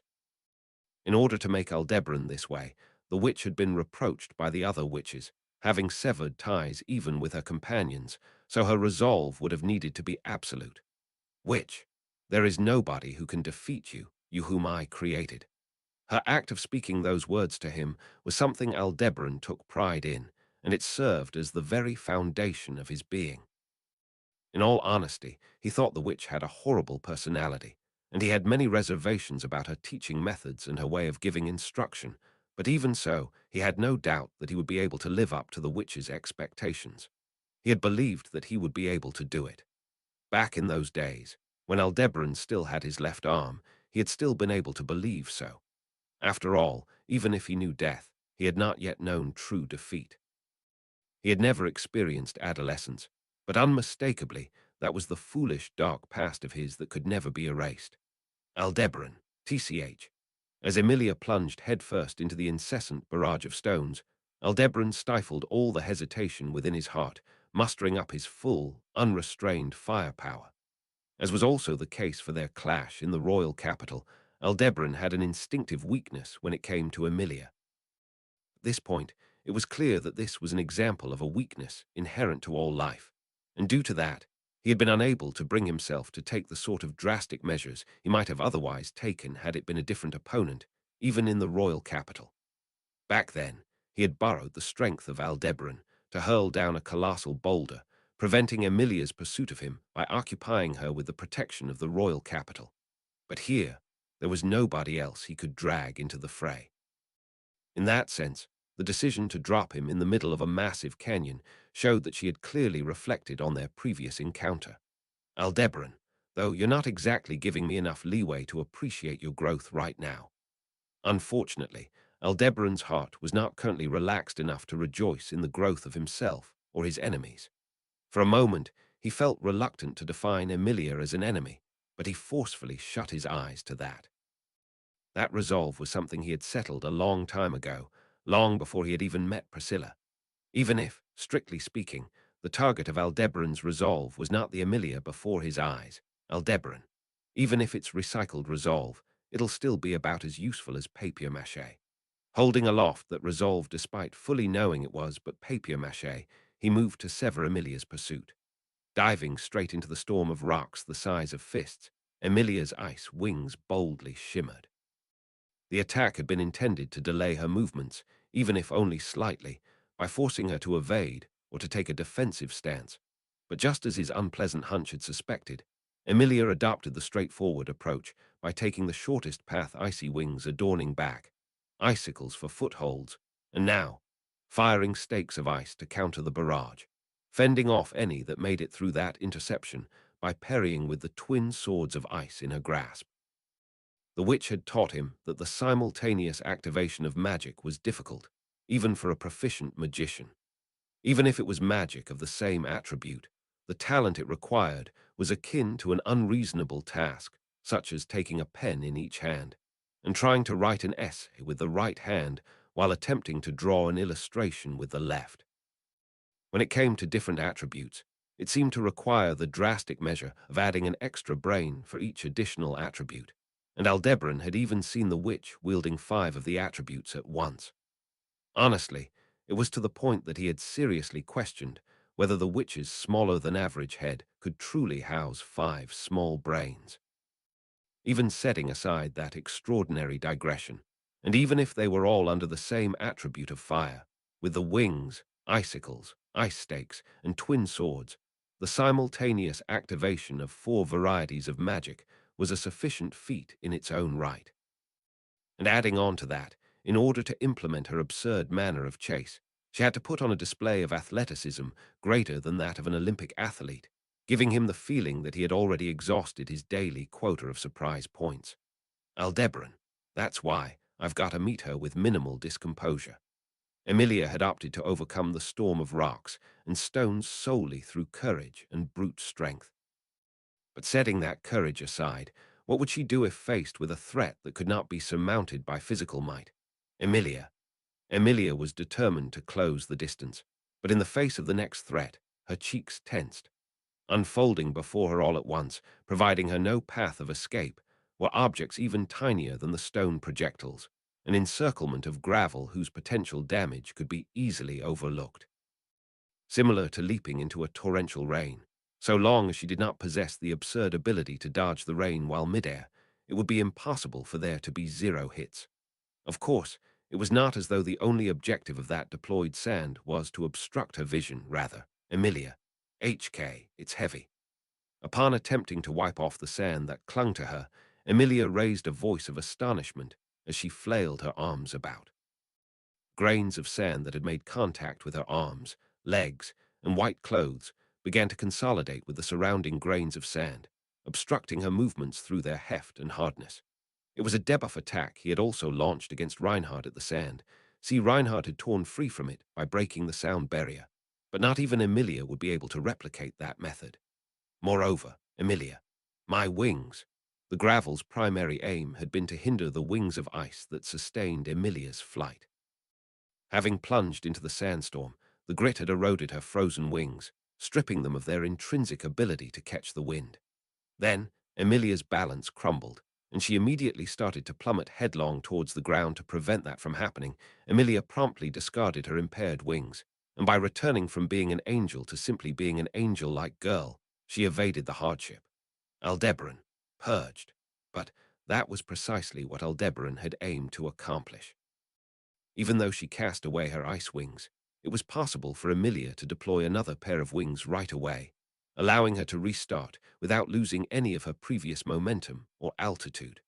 However, when it came to her physical abilities, no matter how unorthodox they might be, they would not allow her to catch up to an impromptu hang glider exceeding 100 kilometers per hour.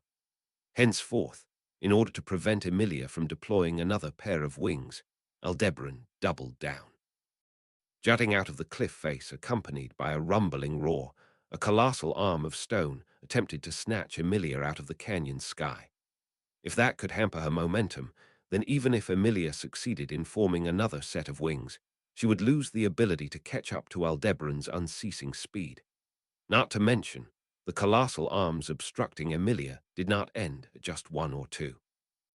Utilizing the raw materials of the cliff faces, the rocky arms protruding out totaled a count of several hundreds.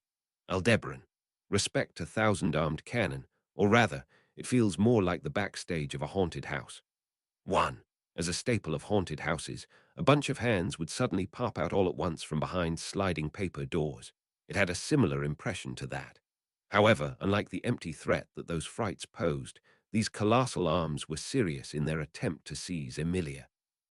If even one could just grab her by the leg, this chase sequence would be completely finished, and this do-or-die situation would conclude with Aldebaran's successful escape. Aldebaran, think you can, Emilia? I'll do my best. But get past this. As he had attempted to finish those words, they were drowned out by her high spirits. He had not intended for it to be something that she could do anything about simply by doing her best. But Emilia's ability to do her best and somehow wind up pushing through was one of the most fearsome aspects about her. Having lost her wings, Emilia put that fearsomeness on full display, swinging a glacial sword in her grasp. She hewed the fingers off of the first giant arm to approach her, and having neutralized it, she used it as a platform to perform her next leap. Her momentum had yet to perish. Her elevation, too, was recovering significantly. However, even if the behemoth arms did not quite reach the count of 1,000, there still numbered over 100 awaiting her. Emilia, soldiers, lend me your strength. Following Emilia's call, the ice soldiers with their repugnant appearance made their entrance once more. The soldiers of ice, who ought to have been shattered to naught during the fall of the ice discus, admirably stood up against the giant earthen arms swarming Emilia. Some used their entire bodies to stop them. Some delivered punches to knock them off course, and some were crushed while striking a pose after being overpowered. They performed a diverse array of contributions.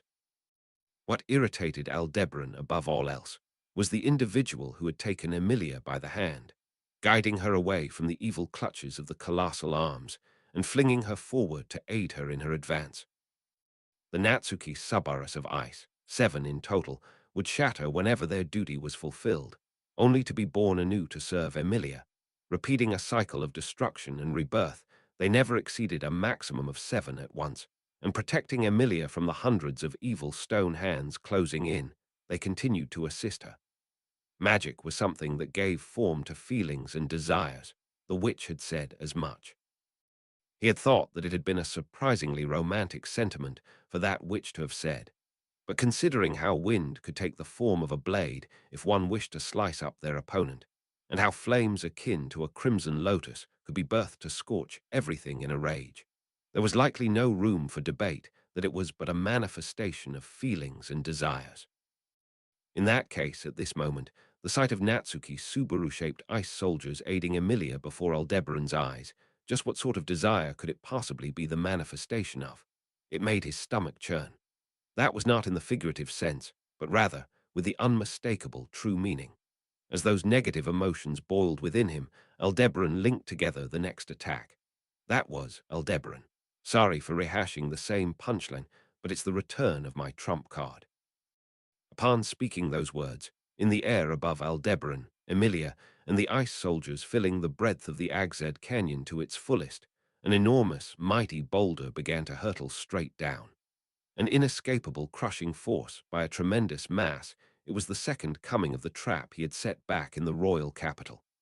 What had been desired, nay, what had been required, was but a singular victory in his life.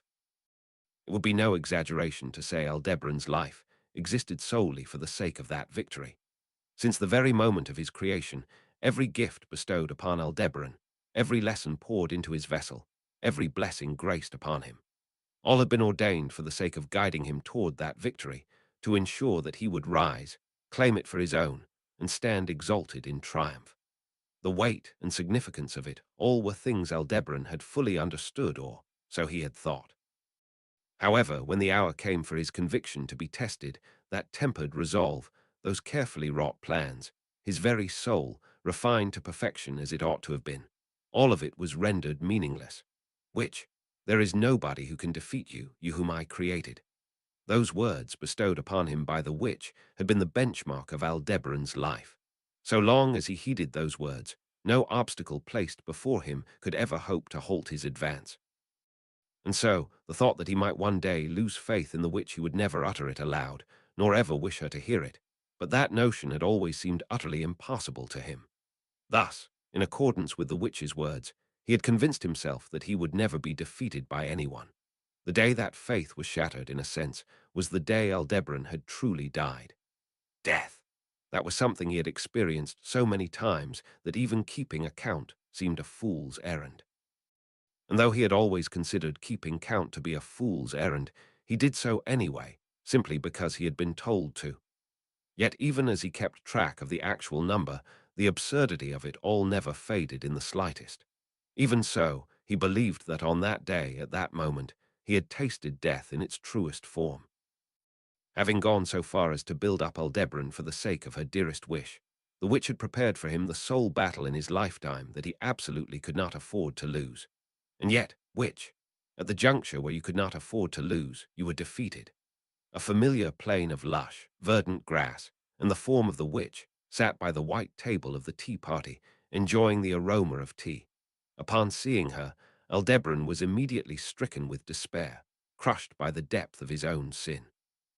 Employing only black and white, the highest pinnacle of beauty that could be achieved was the witch.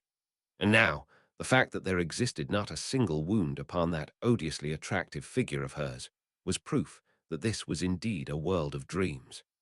After all, when Aldebaran had failed to win the battle he had needed to win no matter what, the witch had sacrificed all four of her limbs to shield him, leaving her a wretched figure able to do nothing but await death. As he had stared at her in shock, Aldebaran had found himself vaguely thinking the painfully obvious. Even the witch had red blood coursing through her veins. The heat, the odor, the feel, that blood could not have possibly been a lie.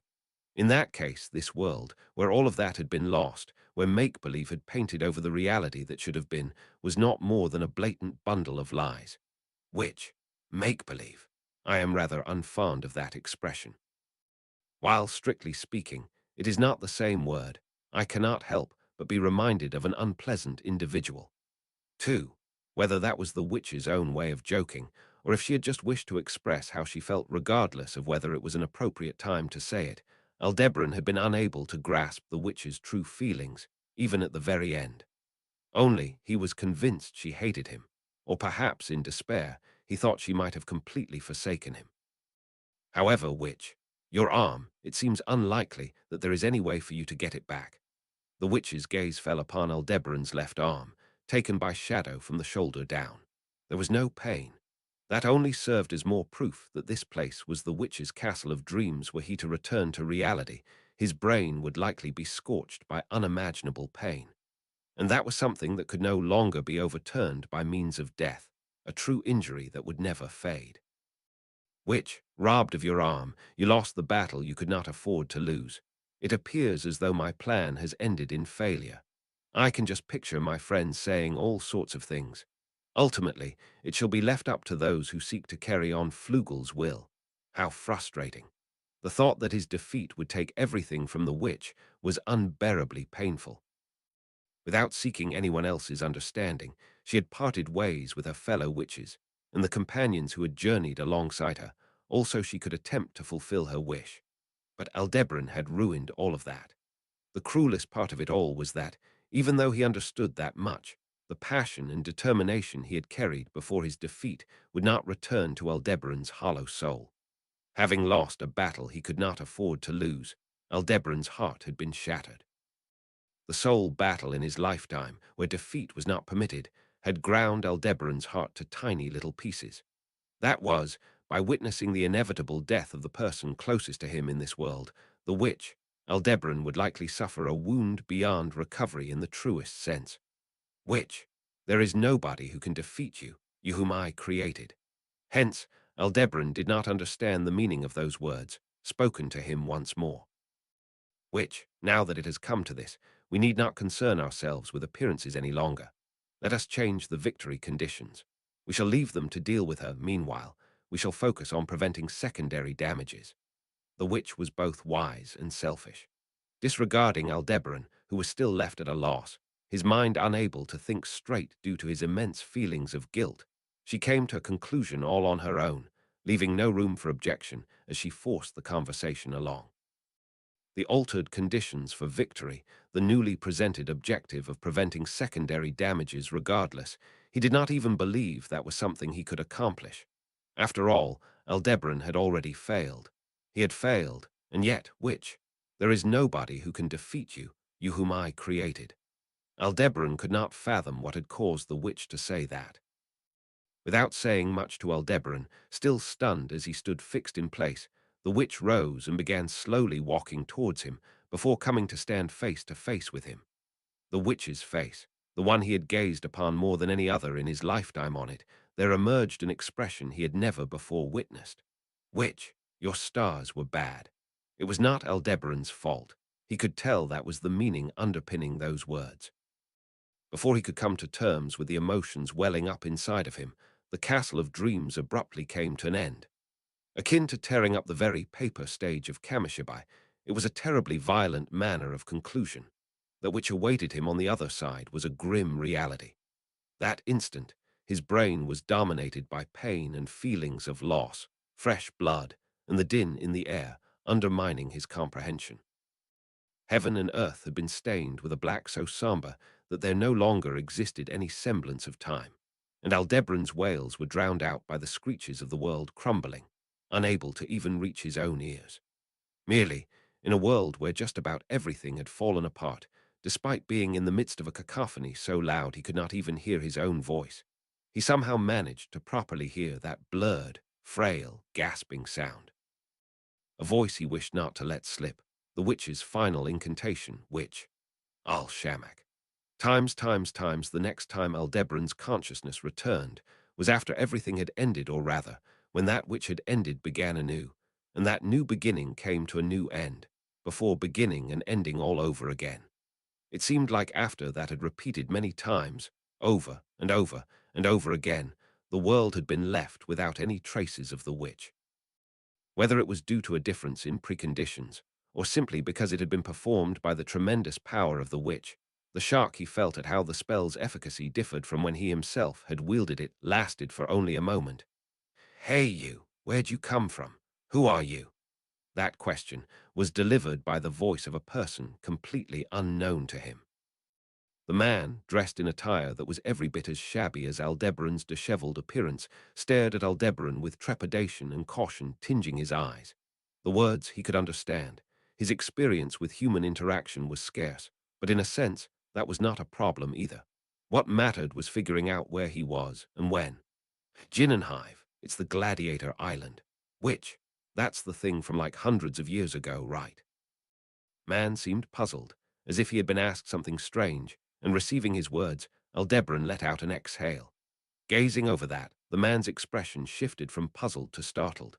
After all, as his exhale morphed into sobbing, Aldebaran crumbled to the ground, a flood of tears streaming down his face. Witch, there is nobody who can defeat you, you whom I created. The words of the witch whom he had left hundreds of years behind in the past still clung to his soul, refusing to let go. For the sin of having turned that person into a liar, Aldebaran had wished to die. But die he could not. Translation notes. 1. Kannon is the Japanese name of the Avalokitesvara, a figure in Buddhism associated with great compassion, who in some depictions possesses 1,000 arms. 2. The witch refers to the term make-believe, reminding her of an unpleasant individual. The best guess that can be made here is that of Pandora or the saintess, as the Japanese term Chinese letter used here as make-believe is fairly close to Chinese letter, the term used for the sin of vanagloria. Arc 9, Chapter 53, Aldebaran Letter 2171. Translated by Archbishop of Transportation, proofread by Archbishop of Masculinity, Archbishop of Shipping, Archbishop of Regalia, Witch of Umbri, Art Sources. Karataki 8 Humi. Aldebaran. Sorry for rehashing the same punchline, but it's the return of my trump card. Upon declaring so, a boulder of immense mass came hurtling down from straight above. His plan resigned to be not more than an unoriginal rehash. Aldebaran watched as Emilia's expression shifted mid-flight, evading the colossal stone arms reaching out toward her from the cliffsides.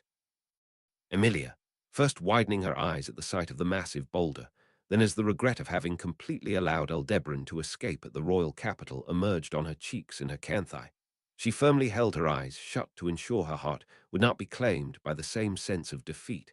After a momentary feeling of weakness spent wondering, can I really do it? The giant boulder was reflected in her reopened sights, and she fired herself up as if to say, I have no choice but to do it. Facing forward with even more strength in her gaze than there had been before that moment of doubt. These many shifts in her expression had transpired over the course of a single second, so it was incredible just how quickly she had regained her composure. Aldebaran, but motivation alone ain't gonna cut it. Scraping and chipping away at the craggy cliffs of the canyon, the giant boulder plummeted. The first maneuver Emilia attempted with her renewed motivation was to conjure a massive ice cap in the trajectory of the falling boulder in order to catch its weight. However, Aldebaran countered by firing a stone cannonball with his magic, blasting through the canyon wall to nullify her gambit.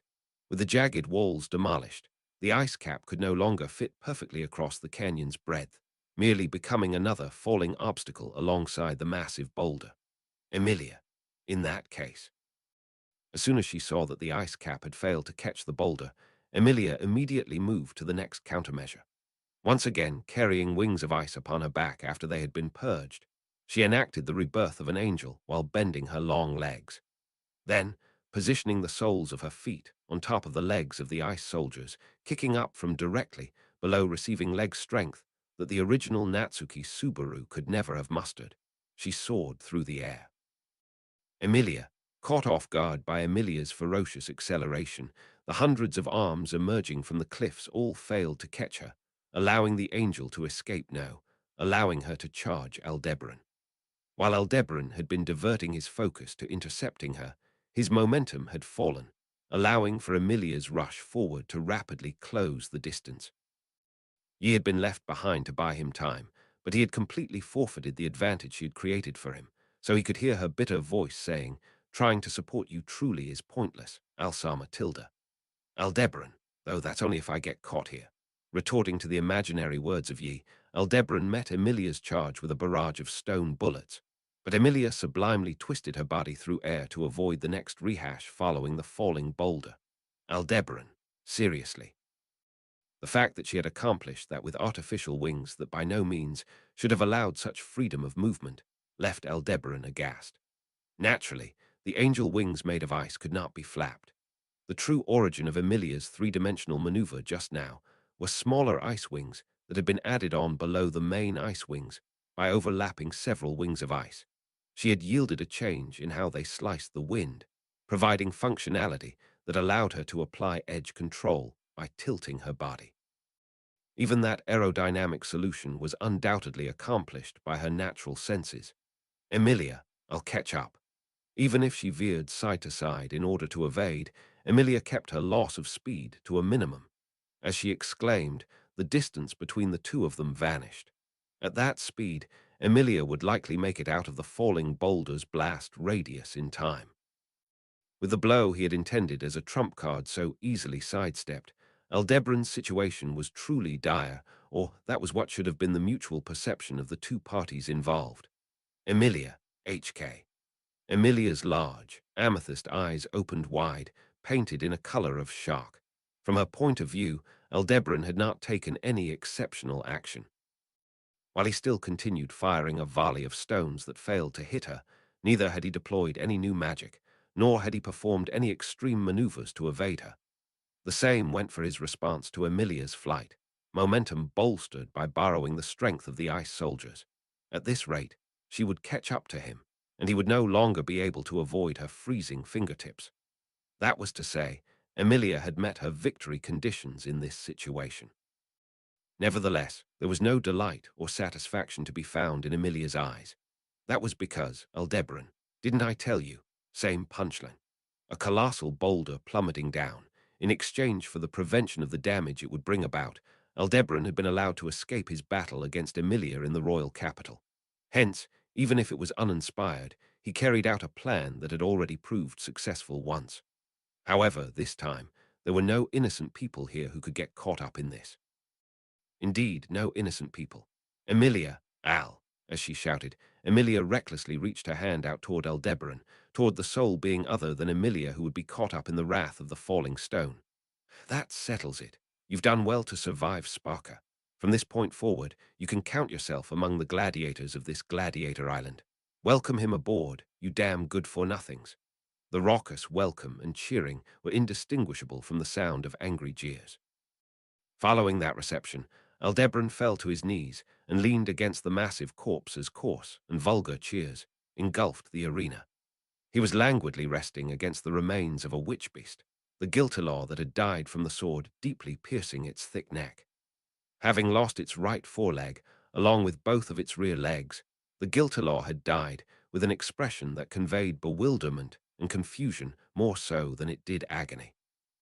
Beholding that pitiful, deathly visage, Aldebaran was taken by a deep sorrow as his shoulders heaved with ragged breaths, though he was immediately disgusted with himself for how terribly deceitful that sympathy was.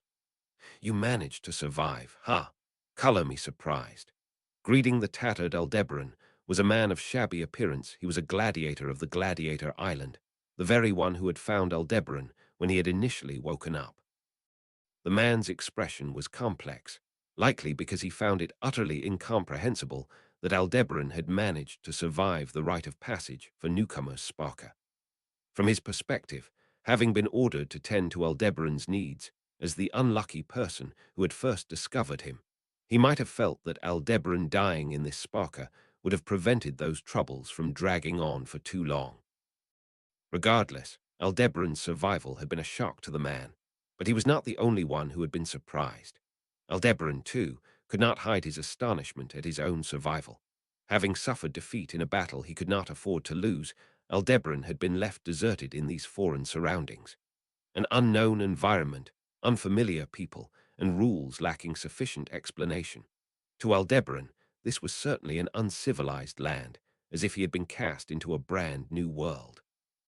The only thing of which he could be certain was that he had likely lost all value in his own existence, and that he had probably even lost the only one who would have mourned his loss in worth. That was why, Gladiator, even though you said you wanted to die, I guess that was all talk. Equal parts sarcasm and spite, the man's words carved deeply into Aldebaran's heart. With the defeat of his first battle, upon realizing that he had survived the end that surely ought to have awaited him, Aldebaran was consumed by unceasing feelings of loss and remorse, yearning for death from the depths of his heart. That was why Sparker, the trial by which newcomers were tested on the Gladiator Island, seemed all too convenient for Aldebaran at the time. The blunt, offhand explanation had been mercilessly unkind, but in short, they were being forced to put their lives on the line through trial by combat, where for any who failed to prove themselves as gladiators, death alone would await. For Aldebaran, who could not help but wish to die, it was all far too convenient.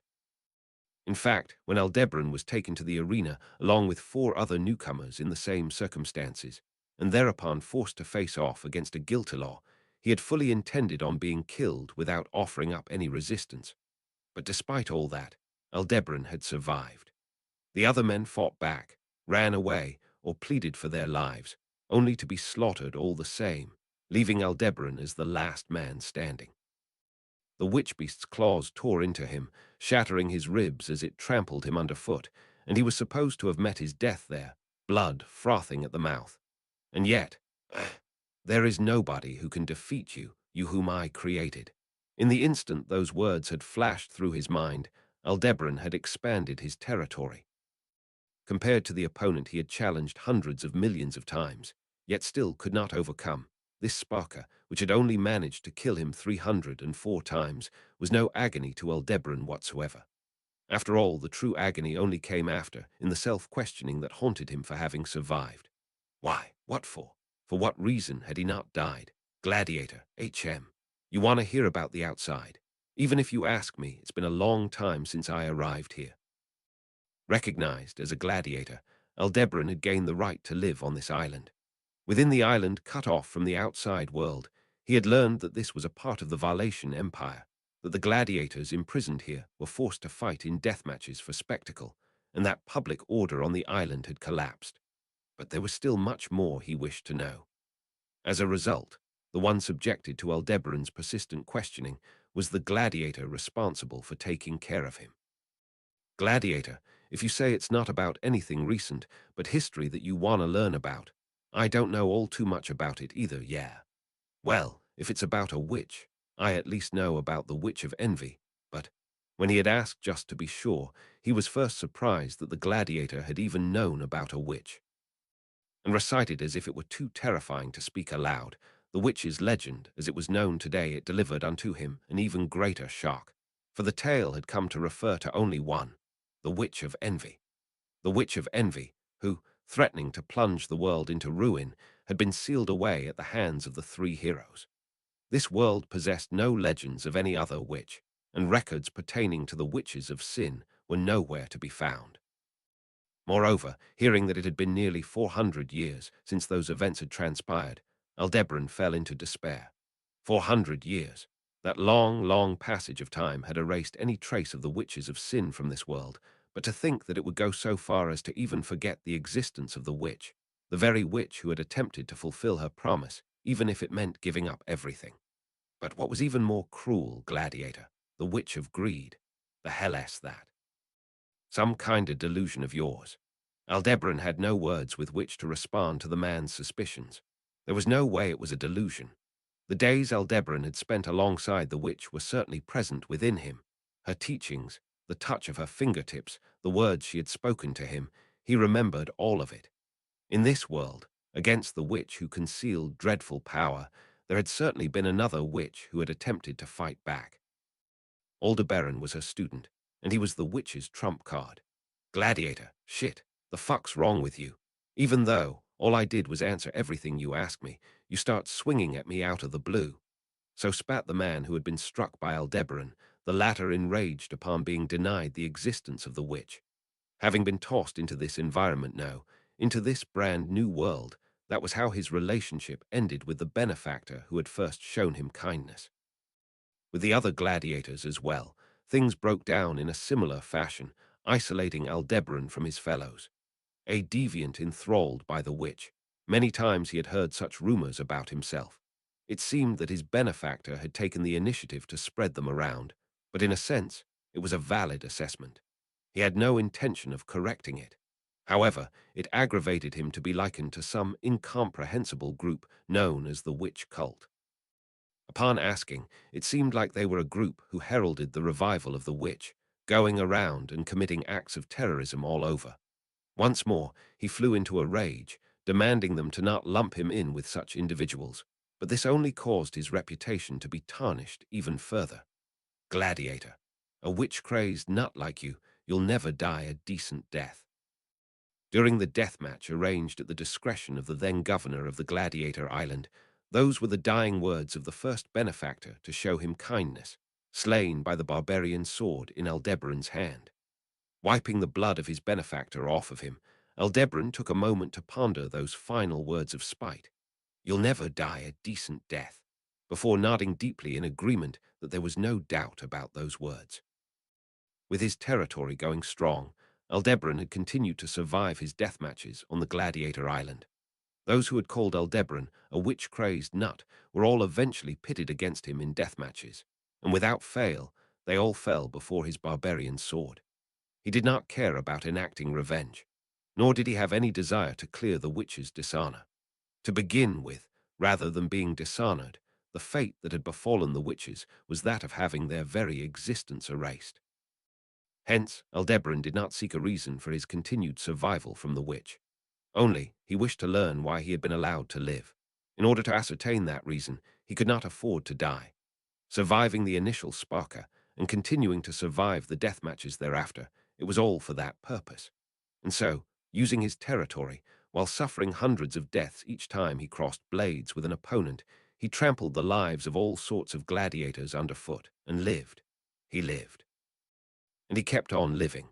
And then, Governor, you've done well to survive. I take my hat off to the devilish luck that allowed you to best even one so far above yourself.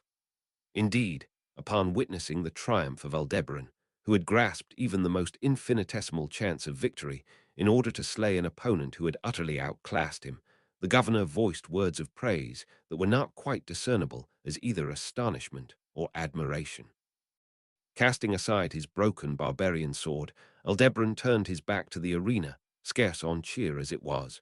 From the moment of his awakening, his first decade on the Gladiator Island went by in a flash. There is nobody who can defeat you, you whom I created. Those 10 years were long, relentlessly scraping away at Aldebaran's humanity. The face, voice, and warmth that he ought to have vividly recalled whenever he closed his eyes were instead being painted over by the deathly visages, death throes, and cold blood of those he had killed with his own hands. There is nobody who can defeat you, you whom I created. That was correct. Those words were correct. Certainly, nobody could kill Aldebaran. Over his past 10 years on the Gladiator Island, he had been summoned to Sparker on many occasions, faced countless brushes with death in the arena matches, and had come to kill many of the experts and inhuman beings who utterly outmatched him. In response to Aldebaran's repeated upsets, it was not merely once or twice that death matches were arranged to try to kill him, and since there was always a promising gladiator killed on those occasions, Aldebaran had begun to acquire somewhat of an untouchable status. There is nobody who can defeat you, you whom I created. After a decade, the faces on the Gladiator Island were completely different than when he had first arrived. Aldebaran had long since become one of its oldest members, and there no longer remained a single person aware of the rumors that he was a deviant enthralled by the witch. Ever since Aldebaran had learned of the taboo regarding the subject of the witch, and the fact that most people did not know anything beyond the surface of the legend, he had completely stopped bringing the topic up. However, that was not a change brought about by things such as disappointment or resignation from not getting any of the answers he desired. Rather, it was something far more serious. There is nobody who can defeat you, you whom I created. For 10 years, forced to fight to the death while stranded on the Gladiator Island, in that place where transactions of life and death were repeated ad nauseum, what had consumed Aldebaran was a sense of immense despair. Had the witch truly existed? It was a despair that called her very existence into question. There is nobody who can defeat you, you whom I created. If he closed his eyes, he could certainly hear that voice. He remembered it being spoken to him, but even so was that truly something that had happened. There is nobody who can defeat you, you whom I created. The witch's face he could no longer recall. The witch's voice he could no longer recall. The witch's warmth he could no longer recall. For 10 years, his recollections wore thin, like a videotape he would watch back whenever he had a moment to spare. Even if he tried to splice the torn tape back together, playback remained impossible, with even the tape itself eventually turning to dust. When the memories themselves scattered away in such a manner, and the dust completely fell through the gaps between his fingers, Aldebaran was no longer able to tell. Had the witch truly existed? Were Aldebaran's memories events that had actually happened? There is nobody who can defeat you, you whom I created. At times, he would feel an overwhelming urge to destroy his own existence. Whenever that happened, Aldebaran would enter a death match whilst deliberately undoing his territory, and by allowing himself to be thoroughly beaten up with his life truly at stake, he would attempt to gaze into the abyss of death. No, not only did he gaze, he would even think about just letting himself fall in. However, only on such occasions, the territory would save Aldebaran by taking on an unexpected form. There is nobody who can defeat you, you whom I created.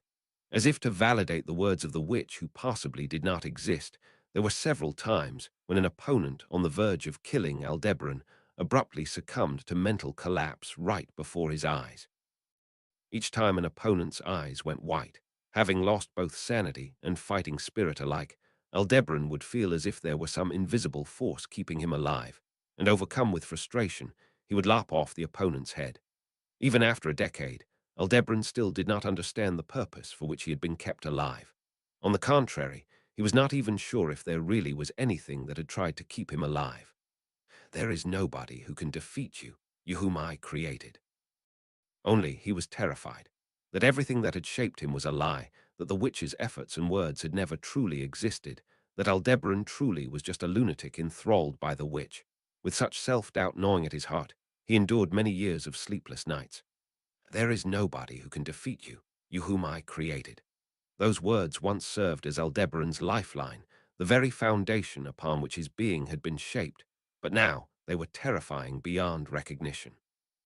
That this was all just a product of his delusions, that the duty Aldebaran had carried, the encounters and partings he ought to have had, might never have existed at all. Such doubts only continued to haunt him. There is nobody who can defeat you, you whom I created. An unending spiral of self-questioning. A sensation as if he were mired in a swamp of unanswerable, bottomless despair, sunk up to his chest and unable to move. And so, that time in which only the manner of his death remained unsettled seemed as though it would stretch on forever. However, on a certain day, Aldebaran's long days of stagnation quite suddenly arrived at a turning point. That turning point being, "Hear me," rabble scattered across Gladiator Island. Booming through the speaking tubes across the island was the voice of a young girl, tinged with heat as fierce as flame. The simultaneous revolt of the gladiators, and the plot to assassinate the new emperor by using that revolt as a diversion. That seemed to have been the reality of the turning point that had befallen Aldebaran. Be that as it may, there was no way all the details would have been granted to a mere gladiator of the Gladiator Island, nor did Aldebaran even want to know any further details. For the time being, since there had been no change in the management of the island, he simply assumed that the administration had not been overthrown either. At the very least, a change of emperor at this point in time was not something Aldebaran had known about. But if there was just one thing during this incident that had caused Aldebaran to truly feel a profound transformation within himself, it was obvious he had rescued a silver-haired girl who had fallen into dire straits. Of course, that incident had nothing to do with Aldebaran's original objective.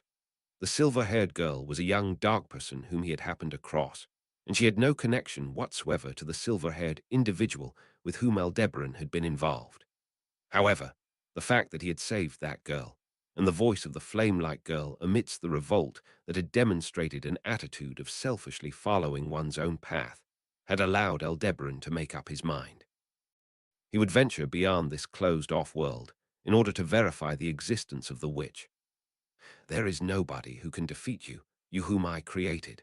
After being killed over and over again by the aquatic witch beasts let loose in the lake, Aldebaran finally escaped the island which had held him captive for over 10 years and disembarked on a land that was not surrounded by water. Strictly speaking, the world as a whole was encircled by the great waterfall, so it could be said that there was actually no land that was not surrounded by water. The fact that he could come up with a quip like that showed that he was still able to at least fake some cheer. There is nobody who can defeat you, you whom I created. To Aldebaran, those words were a malediction, a consolation, a binding, and a forgiveness. In order to discern the color, the heat, the uncertain certainty of that ambiguous and directionless wellspring of such overwhelming emotion, Aldebaran had decided to pursue the traces of the witch. There was not much time to spare. During the decade he had spent on the closed-off island, the world Aldebaran walked had unexpectedly been drawing closer to the world Aldebaran remembered. All that remained was to ascertain whether the things within Aldebaran were genuine or not. And so, what was required to ascertain that was evidence of the witch. For what reason does the gospel hold no account of your existence? Speaking those words was a Sin archbishop of the witch cult who tilted his head far more than was necessary. Although Aldebaran had a rough idea as to the reason why, he fiddled with the metal fixtures of his helmet and gave an evasive comment. The jet-black steel helmet he had begun to wear in those days was a parting gift he had taken with him from the Gladiator Island, and he found that its sturdiness and full-face cover often came in handy. It seemed like this profusely loud and animated Sin archbishop did not take kindly to the fact that there was not a single account of such a conspicuous person in his oh-so-precious gospel. Sin archbishop, you are truly slothful, aren't you? In all honesty, the battle against this Sin archbishop was among the most challenging encounters of Aldebaran's life. To begin with, winning without dying a single time was something he lacked experience in, but even so, this was a formidable enemy who made it difficult to seize any chance of victory. In the end, while he might have satisfied the conditions for victory, he did not win. Even when compared to the witches of Sin, to the women who, just like the witch, potentially did not exist, his viciousness seemed to stack up favorably. Anyhow, there is nobody who can defeat you, you whom I created. With his honor preserved by those words, and having secured the information he desired, Aldebaran had pondered. In order to ascertain the existence of the witch, the ones most likely to possess the information he sought were the members of the heretical organization he had often heard about, even on the Gladiator Island, the witch cult. They seemed to be a group who hid themselves away in places completely unknown, but that was only if one was attempting to track them down, as luring them out was not particularly difficult. Certainly, if rumors were to be spread about the Witch of Envy so worshipped by the witch cult, there were some who would come rushing to the scene. But then again, if one could not handle whatever came rushing their way, they would simply suffer through the world's most foolish way to die, being mercilessly robbed of their life. Sin Archbishop, you must cease at once. That is blasphemy. Sattler, any other than Sattler, to speak of any witch other than the Witch of Envy. It is the height of sacrilege. As the one who graces me with the favor of her love, she is the only one worthy of once more descending upon this world, her alone. He knew not just how much credence he could give to the utterances of the Sin Archbishop, whose aberrant demeanor and conduct bereft of sanity had accumulated to an extremely vast amount. But even if that madman's ramblings held no meaning to anybody else, they held meaning to Aldebaran. There is nobody who can defeat you, you whom I created. Tenaciously retraying his encounter with the Sin Archbishop, he would draw out the words, engage in the necessary back and forth, and give up his life each time he triggered a fit of rage. Then back to the beginning by single-mindedly accreting that process, Aldebaran obtained the information he desired from the Sin Archbishop. Then, passing right by the Sin Archbishop who had come rushing to the scene, he had made it so that their encounter had never happened. Sin Archbishop. Ah, ah, ah. Sloth, sloth, sloth, sloth, slewuath. As Aldebaran evaded the witch cult's encirclement and absconded, he pictured the Sin Archbishop letting out a blood-curdling shriek after failing to catch him, but that no longer mattered to him. At this moment, there existed but one desire within Aldebaran, the confirmation of the witch's existence. Of how the lives of the witches of Sin had been extinguished, he was aware. The Witch of Wrath had perished in madness after being caught in a trap. The Witch of Lust had been immolated in a great fire. The Witch of Gluttony had withered to death in the sea of sand. The Witch of Pride had drowned in a great flood. And the Witch of Sloth had fallen into the great waterfall as she massacred the dragon. Then, the Witch of Envy had been sealed away at the edge of the world. And the final witch. I see. The ability to enter this place from outside the tomb is quite the structural flaw indeed. Just like the mechanisms of the sanctuary, the finishing touches are rather lacking, though I suppose some aspects of that were unavoidable. A plain of lush, verdant grass beneath an unrealistic blue sky, stretching out as far as the eye could see. As a cool breeze blew across, a white table and parasol were placed atop a small hill. Unmistakably, that was the scene of the memories which had been on the verge of fading from within Aldebaran. Present right at the heart of it all was a beautiful being who could be described with just the colors of white and black. Why must love fade? After many twists and turns, he had finally made his homecoming to the castle of dreams. Doubting his own sanity, Aldebaran had almost believed that it might have even been an illusion. A reunion which spanned over a decade for the student and across 4 centuries for the other party. With her existence verified, the witch, nay, the witch of greed, wearing a smile bereft of blood, voiced that celebratory remark. Aldebaran. Aldebaran had lived life with one arm longer than he ever had with two. Hence, he hardly ever felt much of a handicap for only having his right arm, but regardless, he still found it to be an inconvenience on extremely rare occasions. For instance, the times when he had no choice but to carry an unconscious person. Aldebaran, please bear with the ruggedness. Carried in Aldebaran's arm as he uttered so held together with the magic stone-forged prosthesis was the limp, unconscious body of Emilia. Emilia's aerial chase of Aldebaran that had commenced in the vast canyon had come to a conclusion with Emilia collapsing due to Aldebaran's use of foul play. It was nothing substantial. The trump card was the same one that he had played in order to escape Emilia's clutches back in the royal capital. Emilia, kind-hearted as she was, could not allow anybody to be lost in the midst of battle. She too was one who, with the passing of Priscilla during the Empire's great disaster, had sustained a deep wound to her heart. Therefore, in order to protect Aldebaran, who had remained in the trajectory on course to receive a direct hit from the falling boulder, she did not hesitate to throw herself in harm's way. Aldebaran, even though there wasn't any other way to reliably land an attack on her, it's a scummy strategy even for me. Of course, that was Aldebaran's conclusion after having attempted various other stratagems in trial and error. He had tried adjusting the positioning of the boulder's fall, smashing the boulder to create a rock avalanche, setting its trajectory with a barrage of stone projectiles, and incorporating all sorts of different magic. But outside the stratagem of using himself as a hostage, Emilia always managed to find a flash of inspiration and intuitive judgment for the circumstance, admirably surmounting all of them. None of the foolish Aldebarans who had enacted those other stratagems had managed to avoid a future of being frozen by Emilia's fingertips, so it could be said that he had no other means but to rely on such a desperate measure. Aldebaran, though that doesn't make the guilt go away, nor does it mean I'll be forgiven. An excuse for no ears save his own, so childish that not even Emilia would forgive it. Shielding Aldebaran, Emilia defenselessly brushed the mass of the huge crag, and as the powerful impact ran through her entire body, even she would let go of her consciousness. From what he could tell from appearances, it did not seem like she had sustained any lasting injuries, just a strong concussion at worst. To ensure that was the case, many careful adjustments had been made. Aldebaran, seems like I've been put on quite the detour. Waiting on ye wouldn't exactly be the smartest move, now would it? Now that the fall from high altitude and chase sequence with Emilia had ended, he finally had enough leeway to ascertain his surroundings.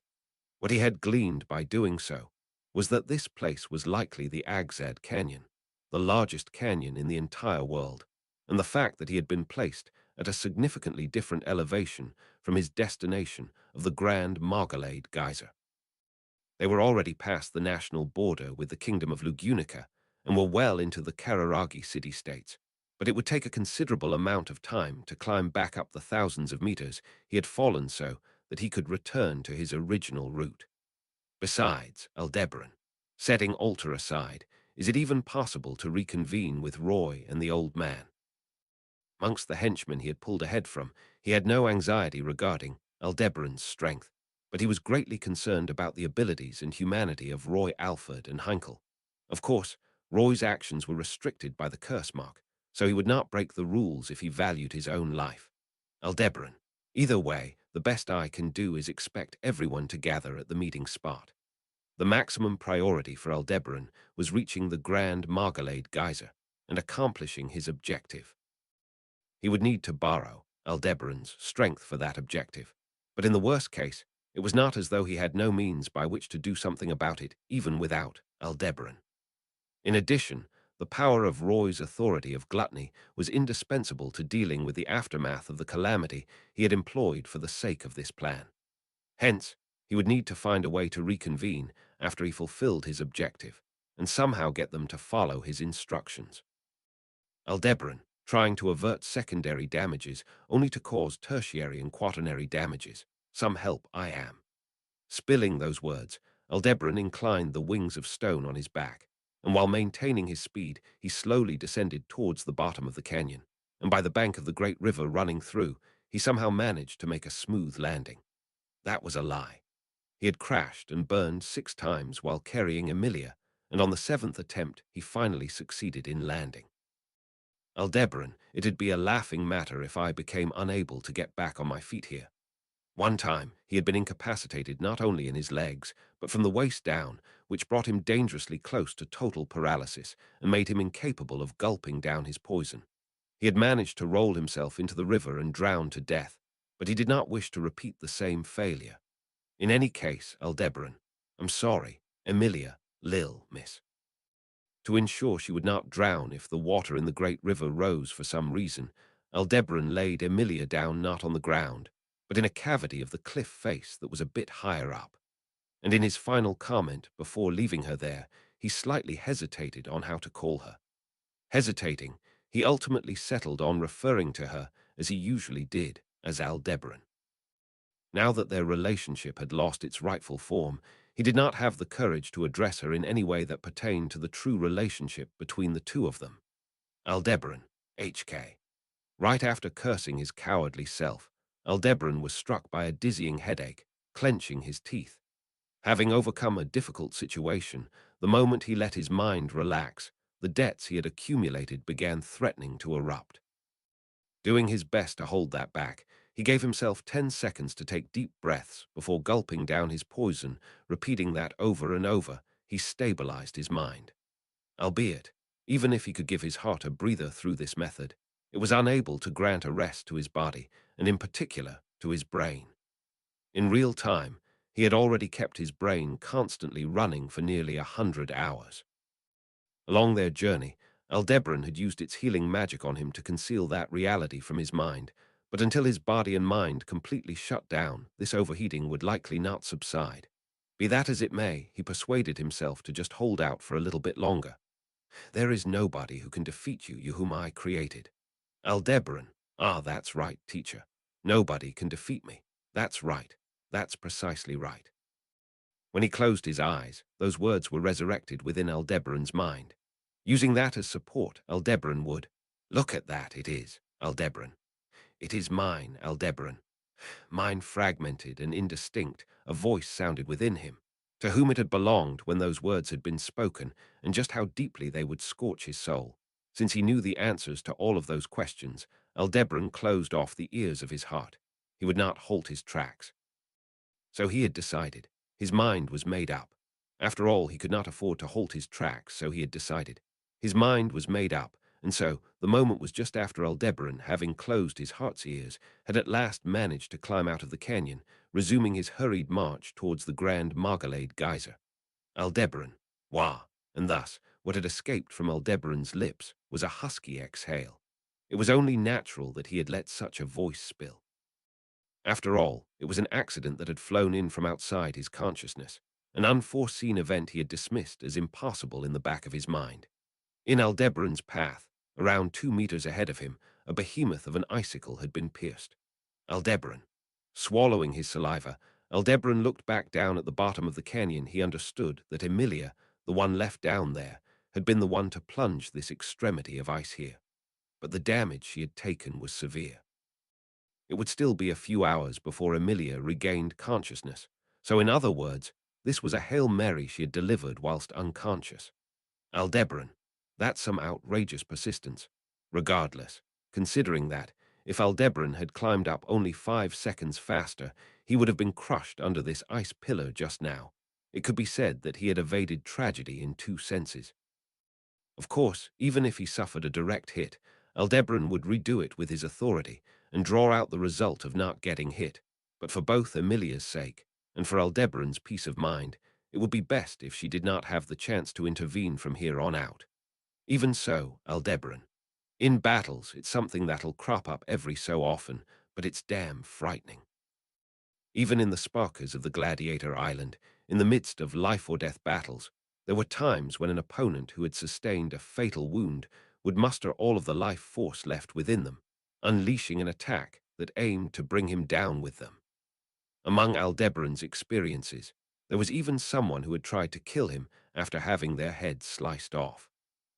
Actions with the resolve to accomplish what they set out to do, such that even if one's consciousness or life were lost, the vestiges of their feelings left behind in their limbs would attempt to carry out their will.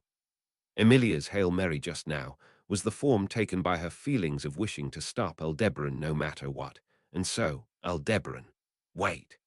As he attempted to praise her force of will, Aldebaran held his breath.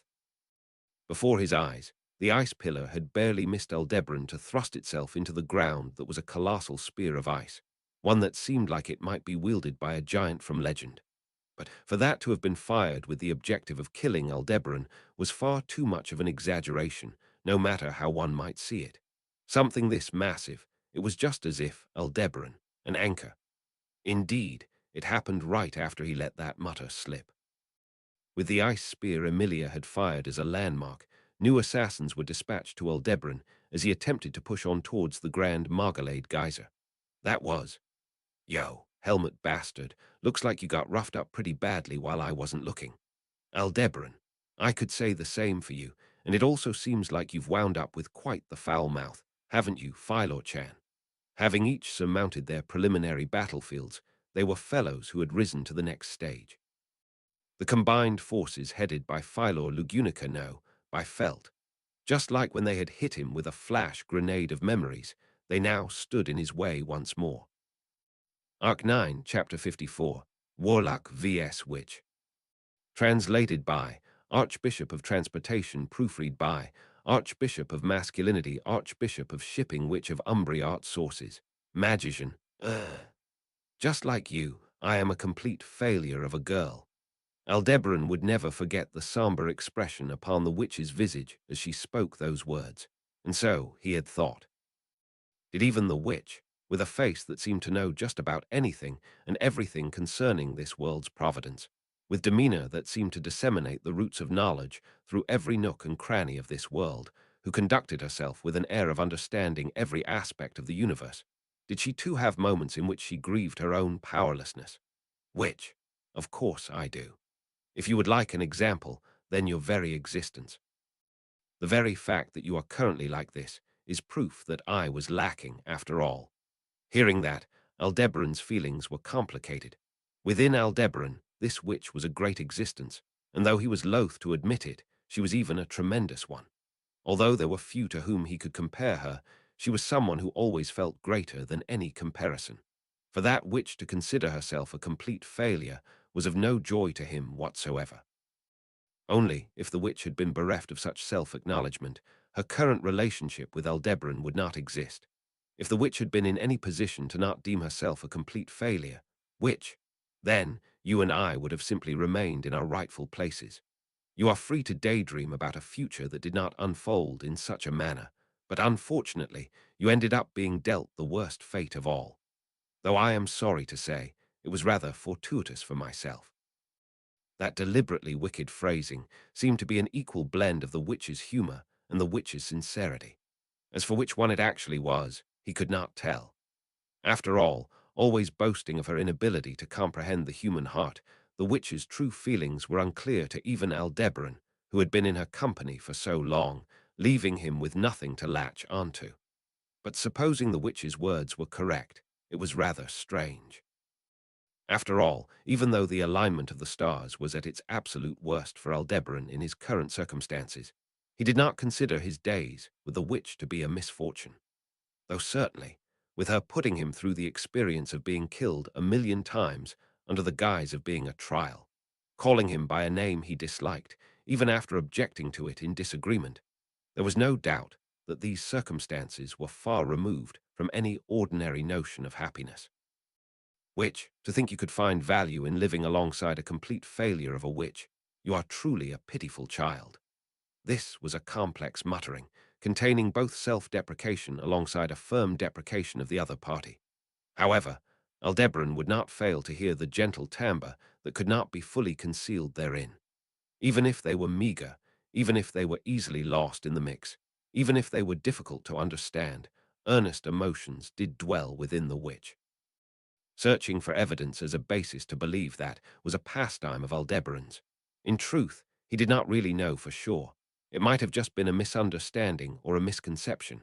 What mattered was how Aldebaran felt. The witch's true intentions were her own to keep. What was the truth for Aldebaran was for Aldebaran alone. Which, the way you separate those things is remarkably reminiscent.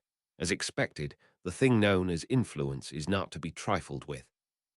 Narrowing her black eyes, fiddling with her white bangs, thus spoke the witch, while simultaneously looking past Aldebaran to somebody else, and at herself reflected within Aldebaran's irises.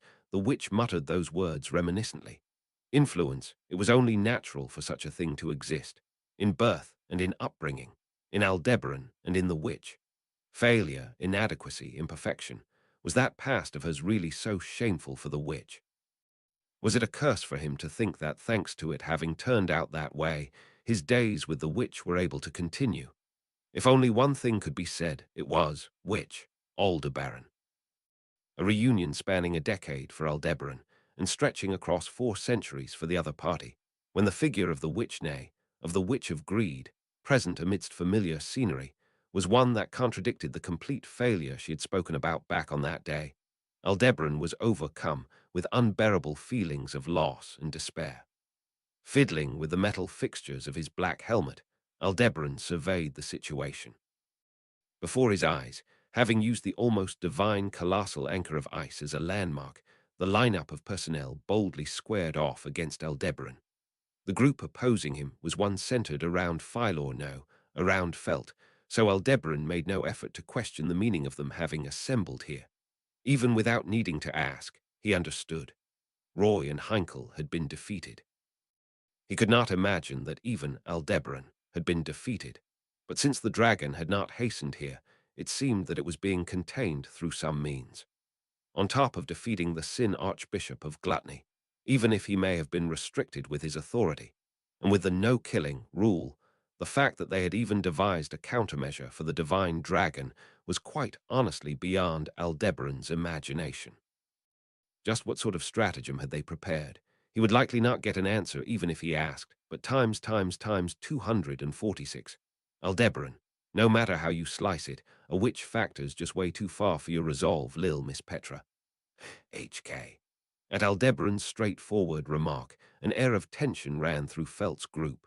The one whose cheeks had stiffened the most was naturally Petra, given that her name had been called out. From their perspective, Petra's authority was their trump card, something that was supposed to have been top secret. In fact, that policy had been firmly shared by all their personnel. Yet, even the most iron of hearts could not remain unfazed before an unforeseen stab. In response to Aldebaran's questions, everyone had kept up appearances, but through even the slightest shifts in gaze or attention, he would just keep testing over and over again, relentlessly probing in those directions.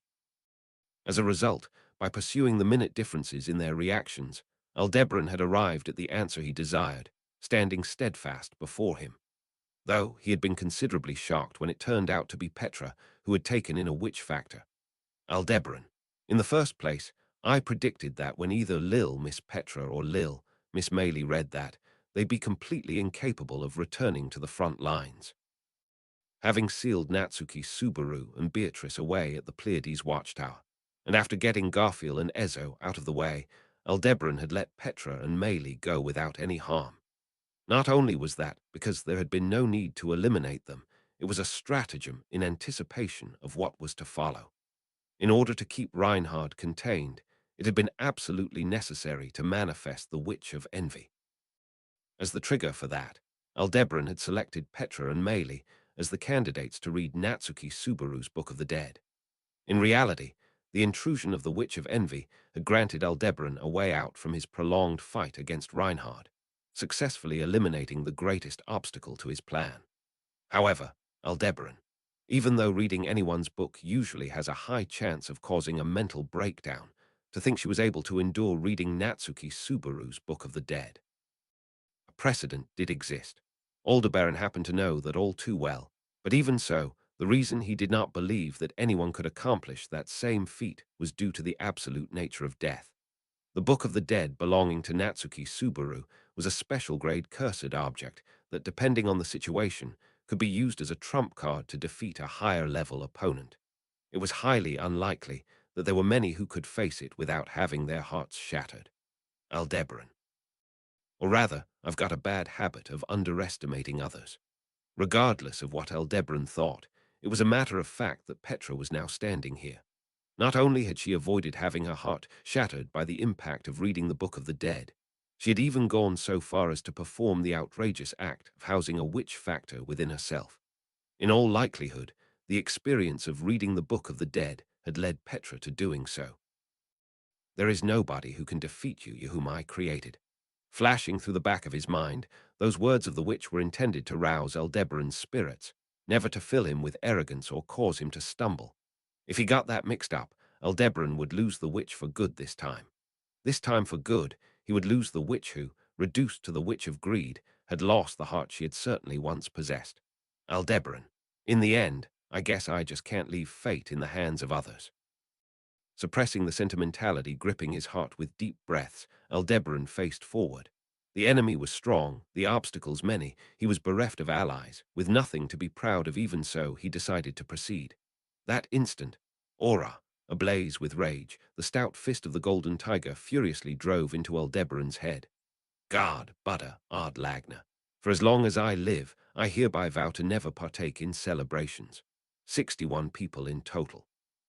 After the conclusion against Roy Alford of Gluttony, that was what composed the Alderbusters, the combined strength of the Amelia camp and the Felt camp, reorganized for the final battle against Al Wright after that fierce battle had ended. When the team was reorganized without taking a moment to breathe, Petra could not help but feel gratitude and admiration that so many still chose to remain. However, that was by no means condemning those who did not accompany the reorganized team. After all, neither Otto nor Meili can be pushed any further than that. Just as the imaginary Subaru said, for Otto and Meili, both individuals who had served as deciding factors in the clash against Gluttony, withdrawing from the front lines was necessary. It was only natural for Otto, whose memories had been eaten, and Meili, who had vehemently exhausted herself by overworking her divine protection to detain the Black Serpent. And it was not just them. Roy's trump card, unveiled in the 11th hour, using the authority of Gluttony to force them to relive pains of the past, had abraded some of their minds to the limit. Unlike wounds to the body, abrasions to the heart could not be easily restored, even with Petra's compression. But then again, Meili had still continued to insist that her recovery time be compressed so that she could return to the front lines. But Petra, if you took out an advance payment on your life, Subaru wouldn't be too happy, And so, persuaded by Petra, Meili had reluctantly, truly so very reluctantly, accepted her withdrawal from the battlefield. To be honest, Petra's maiden circuitry felt a subtle discomfort upon witnessing Meili's attitude in response to a persuasion that cited Subaru. But since it was the result of her own actions, she did not speak much of it. Moreover, she also had the duty of keeping an eye out for the Black Serpent that had been summoned by Gluttony, having vanished after combat had concluded. Petra felt apologetic that she was unable to grant her a complete rest. Subaru, we've got no choice but to have the capable ones to fill in where they can. With that said, there are still some crazy guys who'll rush into the most high-risk situations even without their memories. Petra, it's incredible, isn't it? You can't help but think that Otto-san's that way, even without his memories. Subaru, I guess it's just his innate disposition. He might be a risk junkie. If the person in question were to hear that remark, whether he had memories or not, he would likely retort in a deeply emotional tone, "Could you please refrain from saying such disreputable things about me?" But there was no avoiding him being thought of in such a manner. Either way, Gluttony had firmly weakened their precious fighting strength, limiting the cards in their hand for the climax. She was glad for Garfield's return, but the fact that they could not devote the entirety of their forces to Emilia and Rem was regrettable for both Petra and Subaru. But even so, Petra, we're going to win, Subaru. Subaru.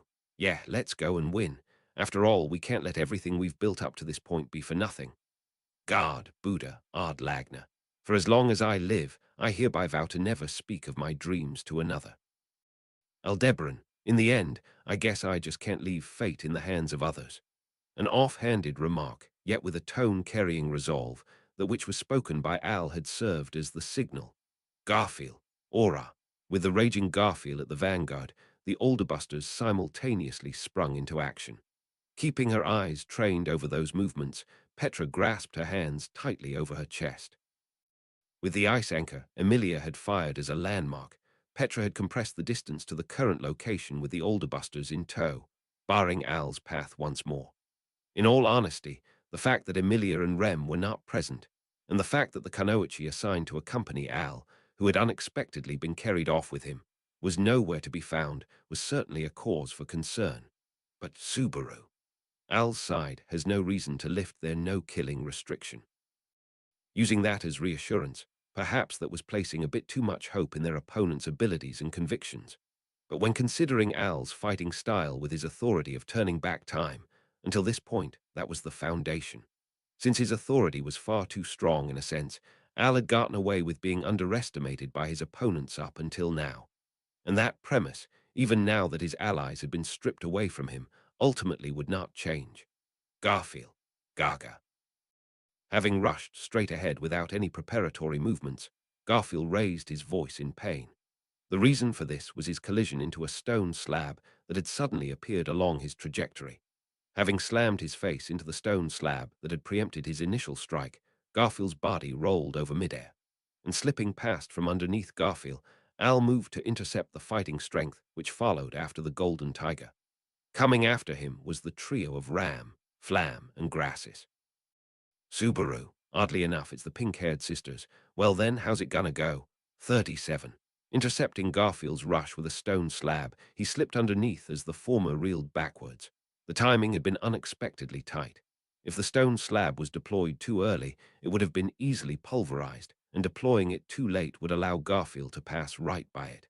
Perfecting the necessary timing to strike him in the face, he put it into practice. Garfield, Gaga. Hearing the cry of pain behind him, Aldebaran charged forward as three shadows swooped down upon him. He was flanked on his left and right by Flam and her sister, in sync with Ram, who came at him from an upward diagonal. He could expect that sort of high-precision coordination between twins, but Ram's ability to match them on first sight highlighted the abnormality of this team-up. They're up on Aldebaran. Lil, Miss Rem, was crushed flat at those cliffs back there. Ram, she wasn't. Do not underestimate Ram and Rem's sisterly love. Neutralized by the sister's synesthesia, the venom in his words failed to exhibit any effectiveness. Given her lack of discomposure, there was likely no falsehood in Ram's statement. Inferring how that signified Rem's safety, as well as the unknown fate of Yi, it merely ended up serving as venom against himself. However, Aldebaran, Earth Brand Arts. Using the mana coming to him via his pathway with the dragon, Aldebaran surrounded himself with swords of stone. In order to avoid the tips of the swords shooting up from the ground one after another, the twins deftly maneuvered their bodies to perform evasions, yielding a momentary delay that shifted their three-way coordination into a solo attack from Ram. With Ram singled out, he grabbed one of his stone dows and thrust it toward her head-on. Ram, that's fine. I'll be borrowing it. Having scooped up his sword with wind magic, Ram slammed it right into the side of his jaw. Times 91. Ram, that's fine. I'll not be borrowing it. Declaring so, Ram allowed the stone sword she had pulled toward her with wind to pass by, britly crumbling as it flew past her. As she had failed to take the sword, Aldebaran delivered a blow unto her. Ram parried that blow with wind from her wand, skillfully controlling the wind currents to build air pressure and push past the clash of blades. Grabbing her leg with a stone prosthetic, he hurled her behind him while being bombarded by an onslaught of wind blades. Ram, HK. Leaving Ram gritting her teeth behind him, Aldebaran pressed onward, and the delayed sisters of Flam and Grassis swooped down on him once more. Readying himself for their approaching agility that could not be underestimated on account of their youth, Aldebaran spread out his real right arm and artificial left arm, and roused a surging wave of sand to clear away everything in the 180-degree field of view in front of him. The girls were engulfed by the billowing sand, becoming encaged within the ground. Warrior Ta Yin 6, Magician Ta Wind 5, King Ta Flowers 8. A surging force abruptly slammed into him from the front, plunging him into the sea of swords he had forged behind himself. Times 112. Warrior Ta Yin 6, Magician Ta Wind 5, King Ta Flowers 8. As soon heard it, he forcibly closed in his outstretched arms. Fixing the muzzle of the wave of sand directly in front of him, the large, bearded man who appeared there a beat later basked in the billowing wave, ending up in the same predicament as Flam and Grassis. Thereby averting that misfortune, Aldebaran would attempt to overcome the enemies as he jumped out diagonally. Ulgawa. Still in his mid-air leap, he was struck by an unavoidable fastball of flame, scorching his insides. Times 146. Ulgawa. After trapping the twins and the large man in sand, he deliberately delayed his advance in response to the approaching fireball. Instead, what ended up basking in the inferno was a poorly made clay doll that Aldebaran had manifested in the spur of the moment, a poor knockoff of the magic Emilia had used to recreate Natsuki Subaru with ice. The fireball aimed to strike Aldebaran's head as he leaped forward, so amidst a combat requiring split-second decisions, it was easily baited by the poorly made earthen doll. Wah! The skinny man who had casted the spell, with his mean-looking eyes and tongue piercing, gasped at Aldebaran's countermeasure. So long as he was not an expert magician, he would not be able to unleash all-tier magic in rapid succession. Flipping up his artificial middle finger to that expression of shock, Aldebaran moved to advance even further this time. Fire! From an oblique trajectory behind him, a light was fired as a shock wave that speared through Aldebaran's back. The luminosity of the corona that seemed to scorch the world painted even his consciousness white. Times 147. Fire! Turning to face the direction of the gallant war cry, Aldebaran recognized the identity of the perpetrator as Felt, bearing her high canines in a valiant expression, in her grasp the magic staff that sourced the beam of light. That was the meteor known as the Star Staff, something the witch had once used during her lifetime to make even the divine dragon cry. In other words, it was one of his mentor's loose ends. Aldebaran, for teacher to be getting in my way here, what kind of damn bug is this? At the untiring challenge that would stretch endlessly on ahead, at the wall he would have no choice but surmount at all costs, and at the fact that it was something originating from none other than the very witch who had guided Aldebaran's path, a tinge of melancholy burgeoned in his heart. As Aldebaran contemplated, the white light mercilessly engulfed him once again. Well then, times 148. Felt. Fire. The approach of this white light, just how on earth could it be conquered? God, Buddha, Ard Lagna, for as long as I live, I hereby vow to never bestow a gift upon another. Times Aldebaran, the authority of Tristisha, just what exactly is that power capable of? God, Buddha, Ard Lagna, for as long as I live, I hereby vow to never wave at anyone. Times Aldebaran, it can't just be a simple warp. There's no way it's just that, it's an authority. God, Buddha, Ard Lagna. For as long as I live, I hereby vow to never pray before going to sleep. Times Aldebaran, it ought to be manifesting some sort of concept. Right, Tristisha, huh? God, Buddha, Ard Lagna. For as long as I live, I hereby vow to never comfort the wounds of another.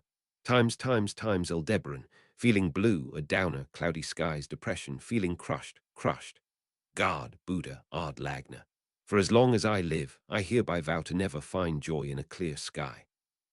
Times Aldebaran, is it crushing? Things like intervals and distances. No, it's not just those things being crushed, is it? God, Buddha, Ard Lagna. For as long as I live, I hereby vow to never lament a rainy day.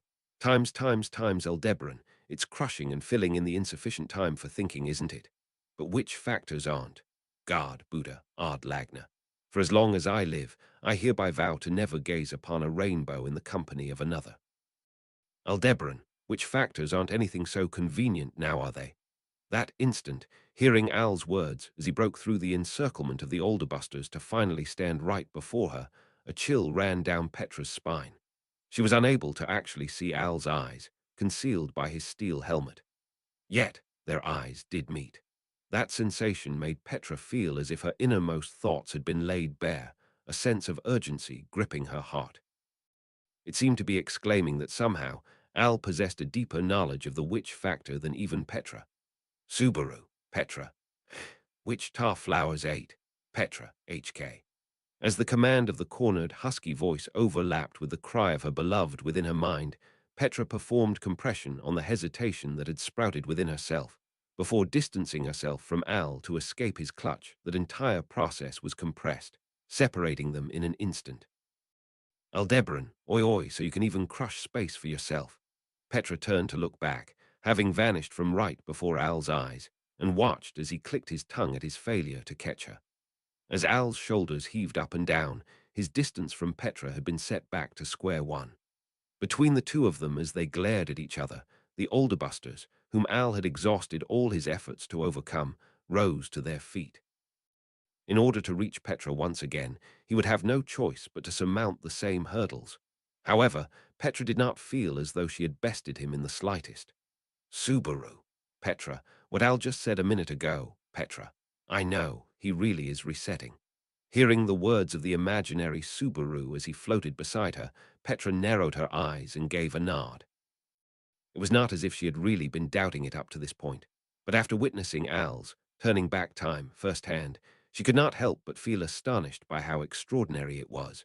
Garfield's preemptive strike, the coordinated onslaught of ram, flam, and grasses, the three-pronged enclosure by way of compression consisting of Gaston, Ratchins, and Felt, the obstruction of 50 people mobilized in accordance with Ramjir's orders.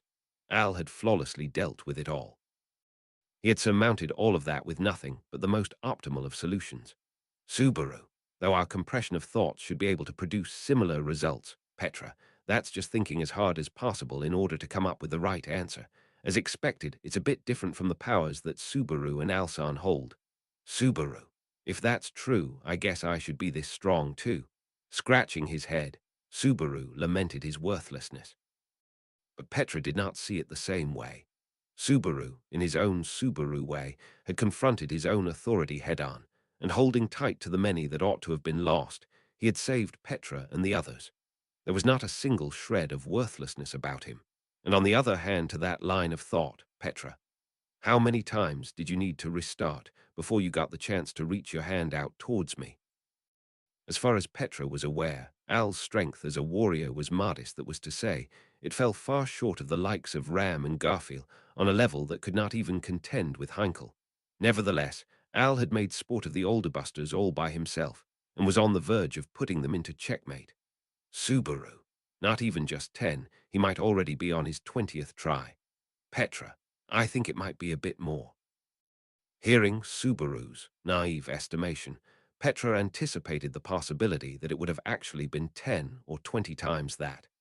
In fact, supposing it was Petra in the position of needing to outmaneuver the Alderbusters, even if she had an authority that allowed her knowledge of upcoming developments, she was not confident that she would be able to clear it in even 100 attempts.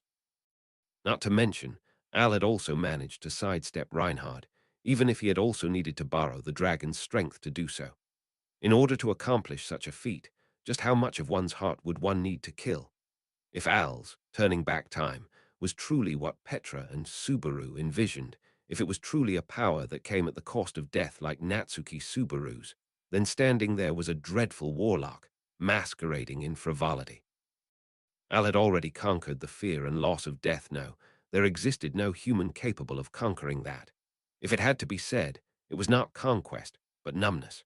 A being who had gone numb to even the instinct of all living things to fear and distance oneself from death, that was the secret behind Al's strength, and what was tied to his absolute nature as a warlock.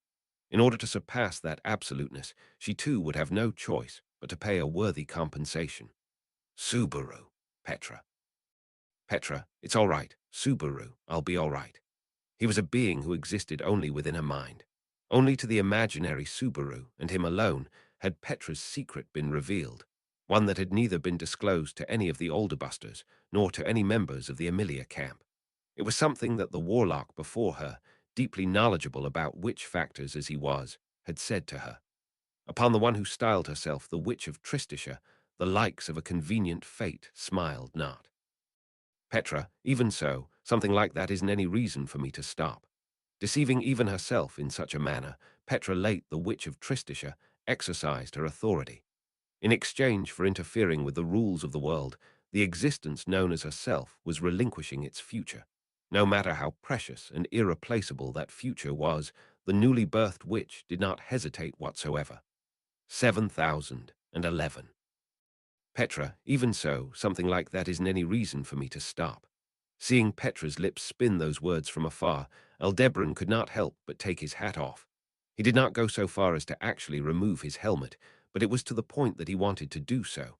After all, was that not so? Aldebaran. Truly, Natsuki Subaru's one unforgivable guy.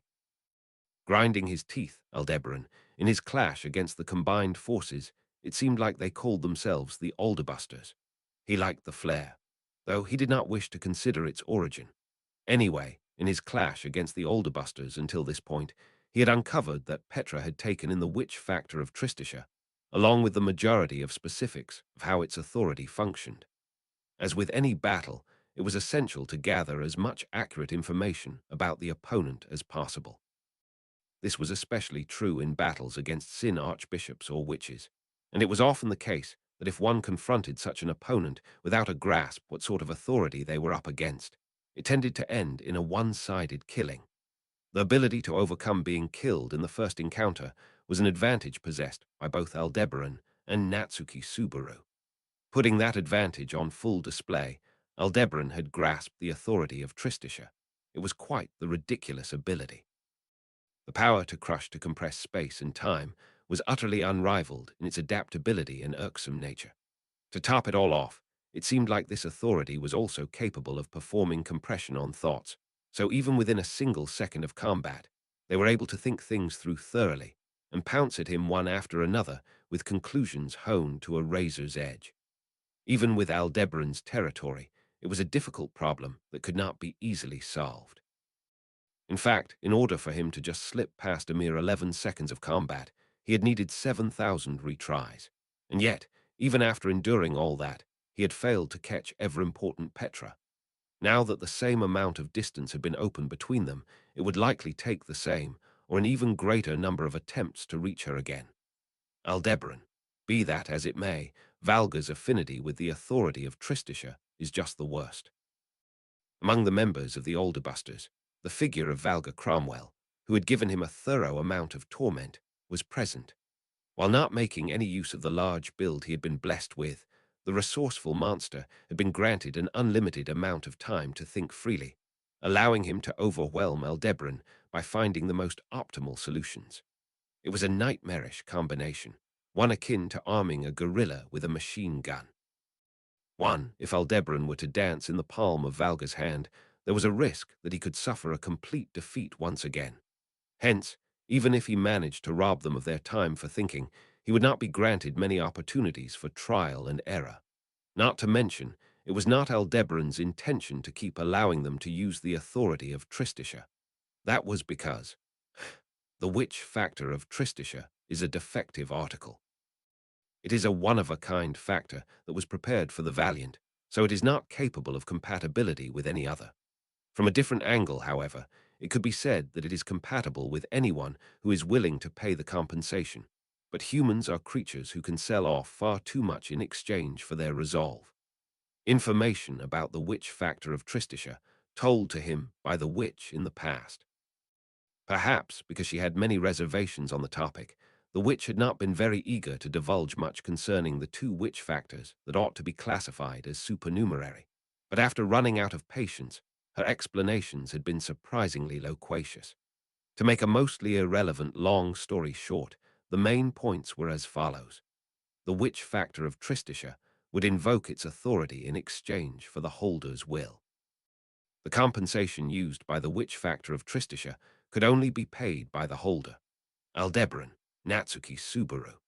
When his thoughts arrived at that point, Aldebaran once again felt his indignation surge towards Natsuki Subaru. Of course, Aldebaran did not blind himself to the fact that his own plan of having Petra read the Book of the Dead had played a role in the events that led her to take in the witch factor of Tristisha. If it was Aldebaran who had created the impetus, then it was Natsuki Subaru who carried a significant portion of the responsibility. Considering the relationship between Aldebaran and Natsuki Subaru, saying that much was only natural. The large shadow that hung over Petra's life was something that had originated from Natsuki Subaru. Aldebaran would not say that he had harbored malicious intent, nor did he believe that to be the case, but the influence he had over her went without saying. And not limited to just Petra, it could be said that he had exhibited a certain fateful power over even the older Busters know, over many scenarios even preceding this battle. Regardless, it was a bit ironic to call it a fateful power. After all, even though it was none other than Natsuki Subaru and Aldebaran who despised fate the most, it would have been no exaggeration to say that their actions were what decided fate. Upon thinking that, what flashed through Aldebaran's mind were the words of the woman of such brilliant crimson. Back then, the words of praise she had spoken to him in their final time together were attempting to scorch Aldebaran's heart. Deliberately, he averted his gaze and plugged his ears. At this stage, it was far too late for him to reflect on his own actions. That which now sustained Aldebaran was not she whom he had lost, but the oath he had sworn to his teacher. The purpose for which Aldebaran had been born, that which he had been made into Aldebaran to accomplish, the culmination of all that was now being put to the test. For that reason, he had not the time to halt his tracks and think, wait. Isn't this too long? Just a moment's pause, a chance to take a deep breath before the battle resumed. Go, that's what it ought to have been. His opponents did not wish to allow him any breathers. He also did not want to grant his opponents much time. And even though they should have been at such a consensus, how could Aldebaran be engaging in such deep thought? Why? Shit, this is strange. What is this? What did she say? Far in the distance he could tell that Petra had moved her lips. One syllable at a time he would pick up the sound those lips had weaved. Everything that had been thrown in while he was thinking, he picked it all up and collected it together. Slow, sluggish, far too laggard. Collect the meaning, collect the significance, collect the intent. It was no use. He could not silence his thoughts, he would just have to think. Compress, crushing her, crushing what exactly? Agony, pain, anguish, suffering, concerns, thoughts, unraveling. Fuck, she got me. They've been compressed. My thoughts, they've been compressed. God, Buddha, Ard Lagna. For as long as I live, I hereby vow to never divulge this important secret. Petra, compress agony. A compression of thoughts by way of the authority of Tristisha, a powerful buff effect consisting of speeding up her allies' thoughts, omitting any need for discussion, and allowing them to take the most optimal measures after thorough consideration from everyone, conferring that unto Al was one of the countermeasures Petra had prepared against him. Petra, when you have too many things to think about, your head will get punctured. While it might have been presumptuous, Petra prided herself on being the third most knowledgeable in the world about the turning back time of return by death. Just behind Subaru, and Al Petra had acquired that scholarship from the vicarious experience of the death tasted by Subaru. So she had discovered a way to nullify no, to overheat the seemingly invincible authority of Al, that being, to overload his mind with accelerated thoughts. In the past, when the royal selection had first commenced, Subaru had gotten into a fight and parted with Emilia in the royal capital, and the large amount of stress and mental burden that came as a result had worn down his heart. Inadvertently, Rem's devotion and his anger toward the Sin Archbishop had given him the chance to get back on his feet, but it was a fact that he had lost his will to fight, ending up as an empty husk, even if only temporarily. She would recreate that effect. Since Al had already gone numb to the fear of death, it was likely that he would not lose heart no matter how many deaths he accreted. Nonetheless, even if he had decided to make an enemy of the world, Al was still human. Rifts would form in his mind, and he would be unable to avoid having it come apart at the seams. She would make it so. For that purpose, no matter what she needed to give up in exchange, Aldebaran, expand territory, matrix redefinition. While tormented by the acceleration of thoughts, Al could be heard silently voicing those words. His mind might have been under a high burden, but this situation was still a double-edged sword. The odds were even. Either Al's heart would give out from extreme exhaustion, or he would make full use of the compression of his mind, like the Alderbusters to fend off Petra and the others.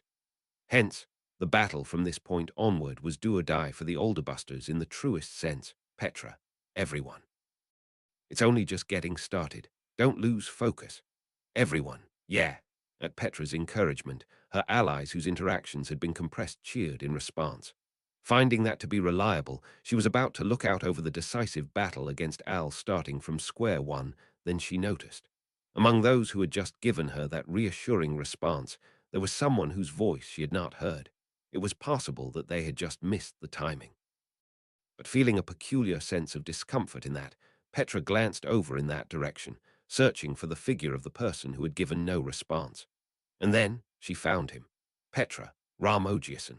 She found the figure of the great strategist who had given no response, the old giant who bore the duty of observing the battlefield and giving timely and accurate commands, his eyes having gone white as he slowly collapsed onto the ground. Let us rewind the clock to mere moments prior. Aldebaran, expand territory, matrix redefinition. Indeed, upon hearing Aldebaran declare those words, a tremor ran through Ramjir's large shoulders. Upon bearing witness to the sight of Aldebaran standing still before the combined forces, Ramjir felt an unnatural discomposure settle within him, causing him to stiffen as he motionlessly widened his eyes. Ramjir was well aware of Petra's stratagem that applied the authority of Tristisha.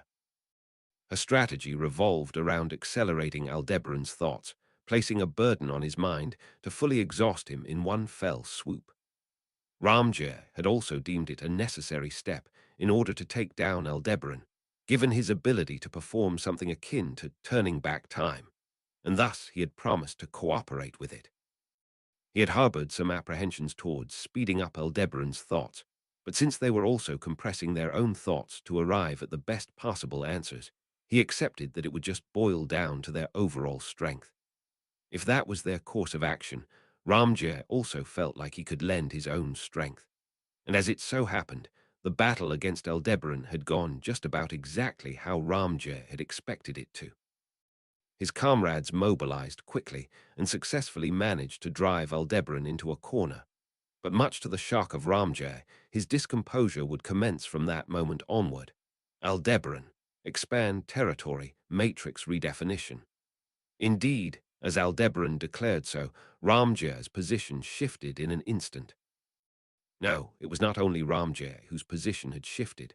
The positions of Aldebaran, Felt, and everyone else participating in the battle returned to where they had stood a mere 10-odd seconds prior, and recommenced from there. And Ramjir had already experienced that same phenomenon 5 times now. Ram, what incarnation is this situation? Craning his neck all around, Ramjir gathered that he was amidst the same scenery he had witnessed 5 times now, and wrung those words out in a solemn tone. Nobody other than Ramjir had noticed the abnormality of this situation. Petra, everyone, it's only just getting started, don't lose focus. Everyone, yeah. As proof of that, everyone other than Ramjir responded to Petra's rousing voice of leadership. Then they all faced Aldebaran and sprung at him in unison. Felt, Ramjir, give us orders. Failing to notice his discomposure, Felt searched for a position to attack from with star staff in hand. The allies other than Felt who also possessed techniques that could serve as the deciding factor were also running while awaiting Ramjir's commands. Watching their backs, Ramjir gulped down his bitter saliva and shouted out commands differing to the ones from just before Aldebaran. Expand territory, matrix redefinition. Now, for the 6th time, the final battle against Aldebaran commenced. Translation note. 1. Chinese letter, Japanese letter, Chinese letter, Chinese letter, Japanese letter, Japanese letter, Japanese letter is a Japanese idiom along the lines of giving a metal bat to an oni, essentially saying to make a strong thing even stronger. I have used all of my brain power to generate an English equivalent to capture this sentiment. As some of you might know, this text is Japanese, and Japanese I can handle just fine. But Japanese with cultural-specific idioms is like a chimp with a machine gun. Arc 9, Chapter 55, Aggressor of the Territory. Translated by Archbishop of Transportation, proofread by Archbishop of Masculinity, Archbishop of Shipping, Archbishop of Regalia, Witch of Umbri, Art Sources. Graflemart Applefresh 379. Aldebaran's territory was an authority linked to a witch factor. However, Aldebaran was not the holder of a witch factor. The witch had called this supernumerary, or a special case, but Aldebaran believed that instead of such sweet-sounding words, it ought to be declared as appropriated or unenumerated. This phenomenon had a precedent. For instance, having once possessed authorities, the witches of sin still retain the same powers even after being reduced to souls post-mortem. On this matter, the witch had likened witch factors to keys with the capacity to open the door that granted one the right to interfere with the world. She had conjectured that once the door was open, it would perhaps remain open even if the key was lost. Albeit, in that case, even if it could explain the witches of sin, it would be unable to explain Aldebaran or even the witch herself. So in conformance with this, she had proposed the theory of inheritance.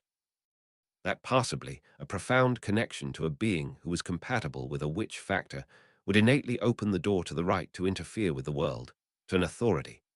However, which, just as how a being with wings might find it difficult to explain the sensation of moving their wings to someone bereft of them, it is difficult to explain our authorities, as they were not appended post-haste. You could say that our doors were half open by birth. The reason why the witch had worn a smug grin as she said that was likely because it was her best attempt at humor. Unfortunately, Aldebaran did not laugh in the slightest, but he could at least assent to the point she was making. Certainly, if the door had been fully open, the airflow would have likely been much better. He was merely peeking through a gap in the door with poor airflow, trying to reach his hand through to the other side. Hence, the door would obstruct him, trapping his hand and causing unforeseen consequences. If, like the witch, he could be satisfied without opening the door, perhaps it would have been better for him. However, Aldebaran was far too banal and far too helpless for that. If he did not keep the door open, Aldebaran would have had no chance of fulfilling the duty the witch expected of him. In that case, Aldebaran had no choice but to keep the door open, even if it was only ajar. Ergo, just like a half-open door, there were many opaque aspects to Aldebaran's authority. From his hands-on experience with using it, as well as the witch's own inferences, he had a grasp on around 80% of the complete picture. Even so, Aldebaran faced no impediments to the use of his authority, nor did he ever hesitate to use it. That might be perceived as dangerous, but it was the same as how using a cell phone without fully knowing how a cell phone worked would not pose any threat to one's life. But then again, Aldebaran's authority was intimately tied to life, so the circumstances might differ slightly to those of a cell phone. In any case, although his authority had accompanied him through a perceived time that spanned the length of over 10 lifetimes, the territory was largely a black box. The bug that would sometimes occur was the utmost extremity of that. The bug that would occur within the territory was the phenomenon whereby the holder of initiative within the established matrix would be transferred from Aldebaran unto a different target. Normally, by creating a territory of his own volition, Aldebaran would be permitted an unlimited number of attempts only within that defined space and time. During that interval, it was a given that Aldebaran would maintain his own continuity of memories, carrying out different approaches with each attempt as he searched for a breakthrough. However, whenever some discrepancy in the starting parameters caused this bug to occur, the right to redo events within the territory would transfer to another person within the matrix, and until the territory was lifted, they would be stuck repeating in an unending matrix in perpetuity. This bug, which had never manifested back during his days with the witch, was something Aldebaran suspected had developed as a result of having lost faith in his authority following his defeat in his first battle. In fact, the bug invariably occurred at points when Aldebaran doubted his own authority. One such example was long ago on the Gladiator Island, when he had been pitted against a formidable enemy in a death match. He had nary a chance in a million of winning. Thereafter as well, when Aldebaran had wavered on his position in a clash against Late Bariel, or when he had fought Yi after she was sent to assassinate Priscilla, this bug had occurred. Above all, how fascinating! Transferring the initiative of an authority unto another party, I have never heard of anything like it. When Aldebaran challenged the Witch of Greed who greeted him at the Castle of Dreams, that had occurred. Witch of Greed. It was quite the uncommon experience. I see. So that is the world you behold. Certainly, if you are unable to decipher what might be causing it, it would likely be a rather maddening phenomenon. He had slashed at the completely altered Witch of Greed, demanding that she return the witch he knew, having launched attacks on her from every conceivable direction, when his creativity and trial and error had proven completely ineffective. What sprouted within Aldebaran was a skepticism towards his authority, and as if to prove that, the bug surfaced. Witch of Greed, an alteration yielded from uncertainty towards the absolute nature of your authority, that is to say, a power derived from your weakness. A pity that it seems to be completely ineffective against those already lost to madness. That goes for her, and for me. As Aldebaran stood baffled, the Witch of Greed spoke in depth of the hell she had tasted. Certainly, that was the world of the territory Aldebaran knew, while also something decidedly different at the same time. Just how on earth the Witch of Greed had managed to endure it, he knew not. As the Witch of Greed had said herself, was it because she was not sane? Witch of Greed. In the majority of cases when you exercise your authority, you are the weaker party. You cling to the territory in order to locate an infinitesimal chance of victory, wrench it open, and at last grasp onto it, the victim, so to speak. Thus, if we declare the party who forces your use of the territory as being the aggressor, this would be an exchange of initiative between victim and aggressor. Watching as the Witch of Greed gleefully divulged the reality of hell, Aldebaran felt all the blood throughout his body grow cold, understanding that it was none other than a nightmare of his own creation. The castle of dreams having been turned into a nightmare, the bug that had been yielded in the territory, it was all the result of Aldebaran's weakness. It was a punishment borne by the unforgivable sin known as weakness. Witch of Greed. The plan is still underway. The primary objective may be stuck at an impasse, but the secondary objective remains intact. The best we can accomplish with what little we have, that is the purpose for which both you and I are currently here. Is that not so? That sin was his cross to bear, yet as it weighed too heavy on his shoulders to carry it on his own, he had nearly abandoned it. And so, the Witch of Greed sneered at him, agreeing to drag it forward alongside him.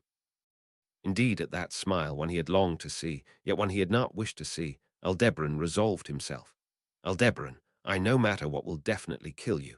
The territory's bug, even that power derived from his own weakness, even that branding of his defeat by putting it to use, Aldebaran would carry out his duty as the following star.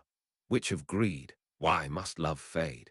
The Witch of Greed whispered such a musing, but the answer to it Aldebaran did not know. He had lost the witch who sought love, lost the sun princess he had loved, and yet still he did not know. Neither did he wish to know. His thoughts were accelerating. Amidst the thoughts that had likely been condensed by the authority held by Petra, Aldebaran was unable to establish a priority order for the flood of thoughts ceaselessly inundating him, pushing his mind to the verge of bursting. Aldebaran, shit. It was a fearsome authority. Unlike divine protections that could be a hit or miss in their effectiveness, most authorities would invoke supernatural powers far transcending the norm, and Petra's compression was no exception. Authorities tended to be as powerful as the witch factor holder's mind was flexible, but in that regard, her adaptability was far too high. It was either the result of unnaturally strong convictions or flexibility born out of weakness. The talent to draw out a powerful ability from a witch factor was greatly tied to one's mentality. The witches of sin and the sin archbishops would have been the former, while Aldebaran and Petra would likely fall into the latter category. Thus, whether it was people blessed with divine protections, people compatible with a witch factor, or even people with no abilities whatsoever, the ones who perceived Aldebaran to be formidable always fell into the latter category. In fact, the attack that had aimed to compress Aldebaran's thoughts had been as immediately effective as his opponent had hoped. For Aldebaran, who wished to avoid mental exhaustion, it scored full marks on nastiness as it whittled away at his remaining strength. Disregarding his authority, Aldebaran was also on the weaker side. In a battle that necessitated moment-to-moment decision-making, he fully understood the usefulness of a power that always allowed one to find the best course of action. But usually, no matter how much one endeavored during a battle, they could never hope for perfection. Ergo, it was necessary to eventually make a decision, cease one's thoughts, and take the leap into action. Petra's compression forced the blank spaces in thoughts that would have originally been discarded to be filled, imposing over double the amount of exhaustion just to even reach the same conclusion. Hence, in exchange for that enormous waste of his mental capacity, Aldebaran had to keep up the utmost extremity in responses, akin to threading a needle as he formulated the most optimal maneuver against the highly motivated Alderbusters. And then, right in the middle of that exhaustion, Ramjet. Just after tiding over the offensive of the Alderbusters, what struck his ears was a voice akin to a scream. With that exclamation, Felt stood wide-eyed, watching as the large man of advanced age collapsed in the distance. That instant, not only Felt, but other members of the Alderbusters, too, experienced a sense of unease tremor through their hearts. Before they even knew what had transpired, Valga Cromwell had fallen. Aldebaran. Naturally, even if they did not know the method, there was only one person who could have been responsible. As a result, excluding the ones who went rushing to Valga's side, the hostility of everyone else was concentrated on Aldebaran.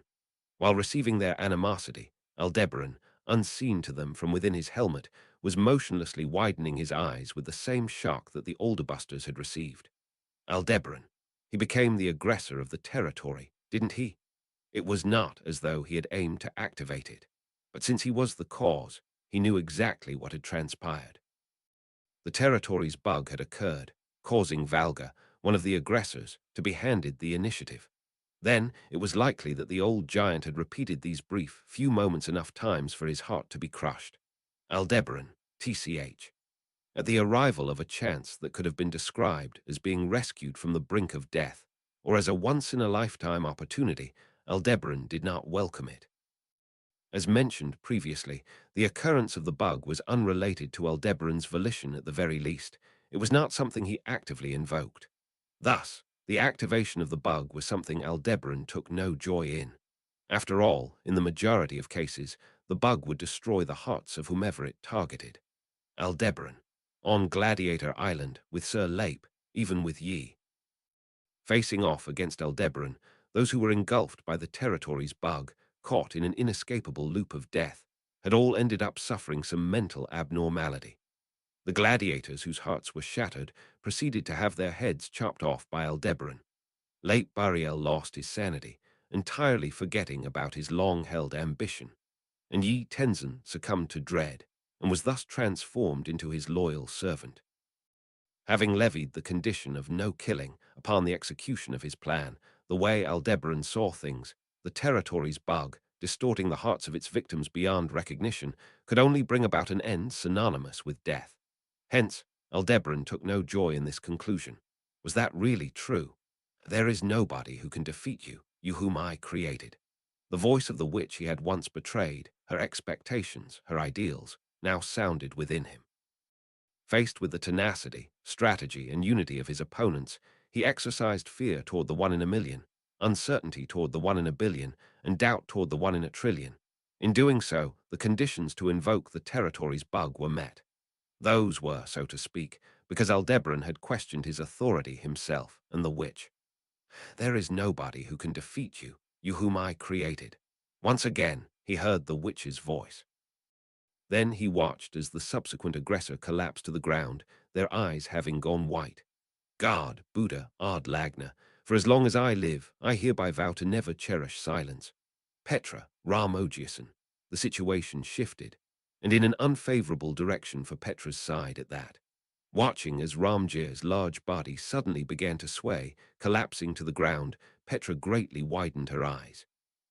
Surging forth within her chest was a multitude of emotions, composed of shock, bafflement, incomprehensibility, and discomposure. They seemed as if they were about to overwhelm her entire body. But Subaru, Petra, HK. A loud bark from the imaginary Subaru was just barely able to keep Petra's consciousness from going over the edge. It was fine to be surprised by unforeseen circumstances. There existed not a single person who could remain unshaken after receiving a hit from outside their consciousness. However, as the Witch of Tristisha, there was something Petra needed to do before being surprised. In response to the events that had unfolded, she needed to compress every last reaction. Felt, this isn't a joke, something's happening. Someone get Ramjay back up. Slash Gaston. Don't be unreasonable. His eyes just went white all of a sudden. What the hell? What happened to him? Camberley, oi, what are we gonna do? Without the old man who's gonna, slash Garfield, shit, it's Ram, es gotta be Ram, slash Ram, I suppose it can't be helped. The Queen will be leaving the board, do keep that in mind. Slash Doltero, if we don't move right away, we'll be no better than pigs waiting for scraps. I'll make the first move. Slash Ratchins, goddamn it, we can't lose after coming this far. Slash Flam and Grasses, naturally. Compressing the unrest that had spread around all into a single instant, Petra fulfilled her duty as the Witch of Tristisha. The cause had yet to be identified. However, they immediately decided on how to respond, with everyone beginning to search for the best course of action in unison. Naturally, Petra was no exception. Leaving the situation to Ram, who had taken on the role of commander from the collapsed Ramjay, Petra invoked the authority of Tristisha to compress the traversal distance between herself and Ramjay. Petra, Ram Ogiason, HK.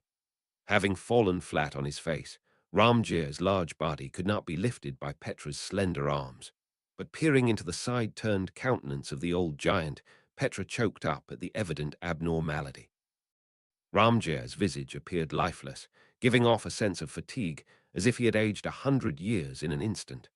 Subaru, though he never really looked like he was bursting with lively energy to begin with, Petra. He wasn't like this up until a moment ago, that's for sure. Besides, if he thought there was something strange with his physical condition, Ramogiason would have surely done the proper reporting, contact, and discussion.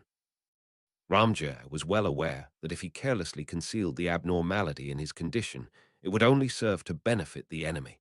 If the authority of Tristisha had been placing an abundance of burden on him, and there had been signs he would faint like this, he absolutely would have informed them himself.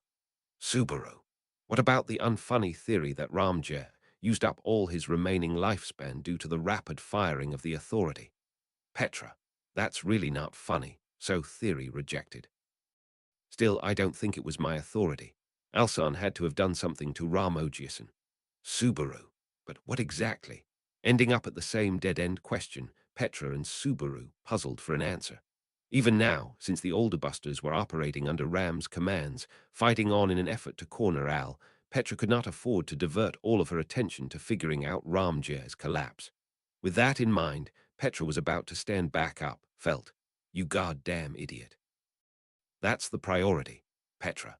Indeed, with her back facing this direction, felt corrected the order of priority without hesitation. As Petra stared in wonder, felt, with the star staff in hand, as she flashed her sharp high canines, felt, if you can't somehow figure out what just happened, we'll all be taken down with the same method. As if to prove Felt's words as she grit her teeth in frustration, the members of the older busters who ought to have been driving Al into a corner were decreasing. At a glance, several people had fallen to the ground, left behind by the fierce battle unfolding. From how Felt had put it, the reason they had collapsed would have been the same as Ramjay felt. Ramjay wouldn't go down without a fight. Keep searching. There's gotta be something. Having expended a few seconds in her interaction with Felt, Petra looked at Ramjay's large body. She also considered Ramjay to be someone who, without any oversights, would live up to Felt's expectations.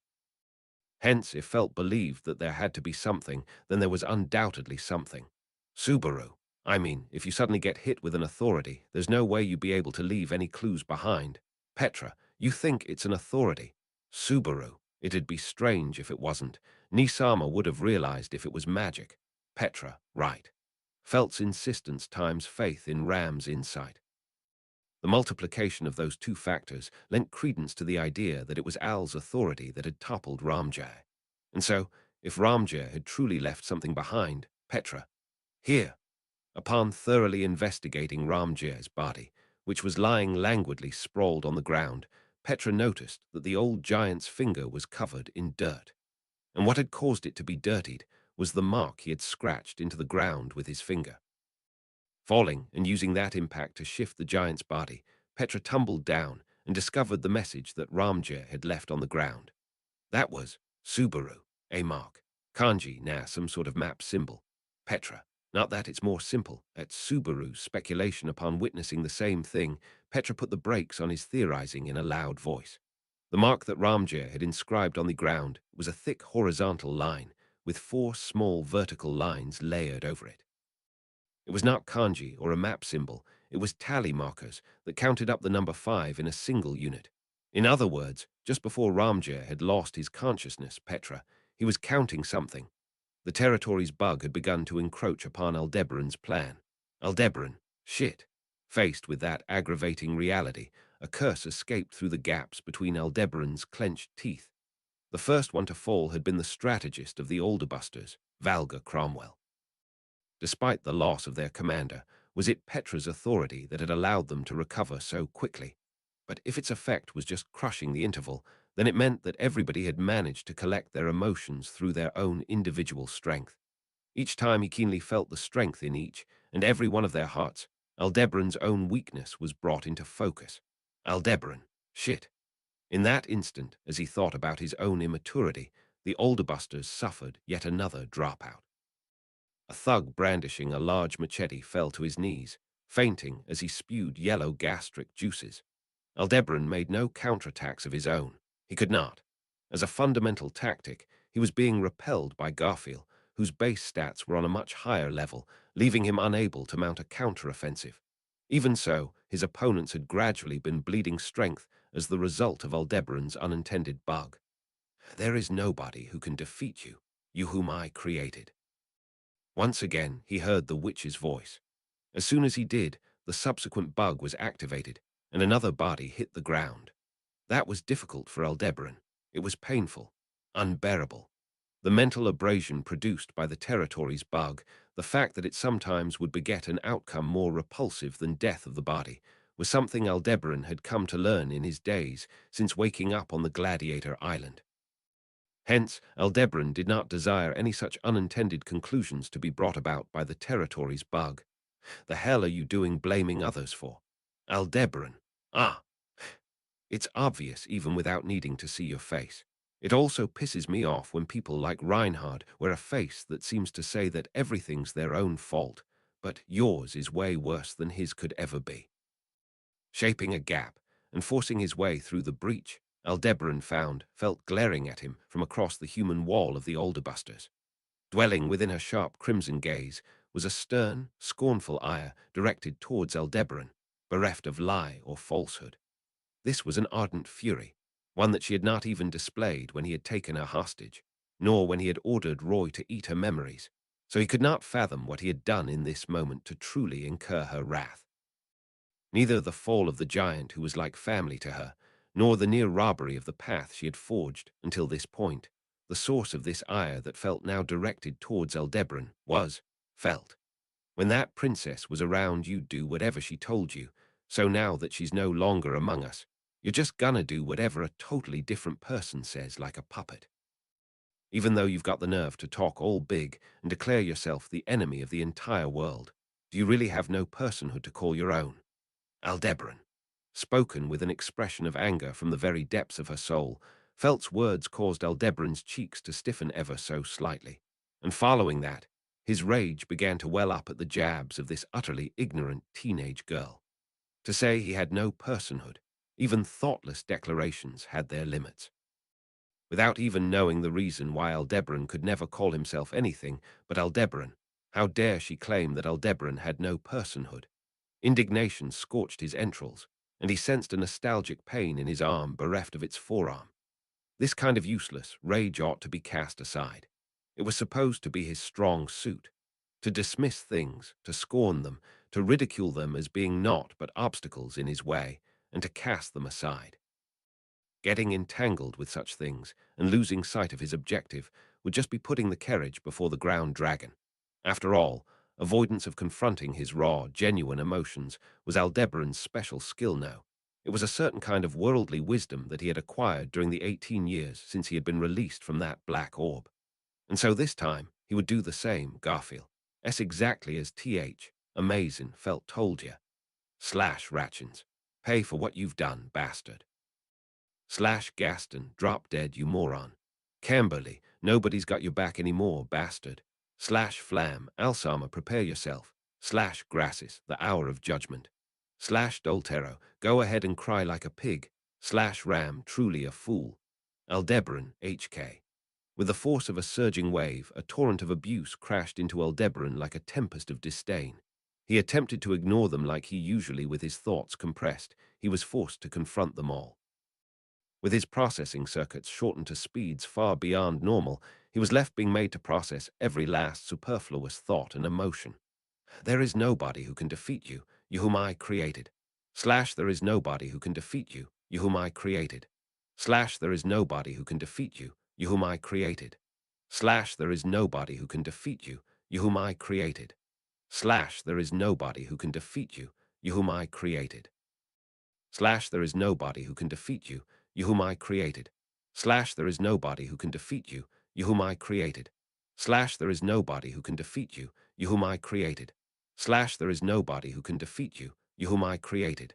Slash there is nobody who can defeat you, you whom I created. Slash there is nobody who can defeat you, you whom I created. As Aldebaran felt an urgency to not allow such a progression, a voice drowned out everything within his mind. Loath to surrender himself to that, Aldebaran searched for the girl at the root of the situation, to the witch of Tristisha who had forced Aldebaran to deliberate over every last thing he would. He was counting something. Aldebaran. Having spotted the witch of Tristisha, Petra Leti, in the distance, he could make out that she had muttered those words upon discovering some sort of message left by the collapsed Valga Cromwell.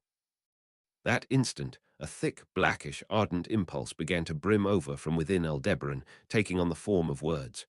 Aldebaran, your stars were bad. Felt, yeah, there you go, you're nobody's puppet. Now your true feelings are finally showing. Hearing Aldebaran's words, woven by a voice tinged with torrid fury, Felt flashed her teeth. Even though no part of that should have resembled her in the slightest, not whatsoever, not a single millimeter, nor a single shred, nor a single iota, it appeared to him as a smile of the same nature as the one Priscilla Bariel would often display, a nightmare. As such, he must extinguish it. Thus, for the first time in his life, Aldebaran willfully invoked the bug of the territory. Aldebaran, expand territory, matrix redefinition. God, Buddha, Ard Lagna. For as long as I live, I hereby vow to never wish for kindness from anyone. Aldebaran, expand territory, matrix redefinition. As Al's voice spoke those words, Petra turned around whilst sensing a certain alteration. She had already heard that battle cry several times over the duration of this battle, and likely it was some sort of activation requirement for Al's authority. In a territory with a matrix, as Ramjer had surmised beforehand, in exchange for the limitations on Al's turning back time, it seemed to be quite a powerful ability.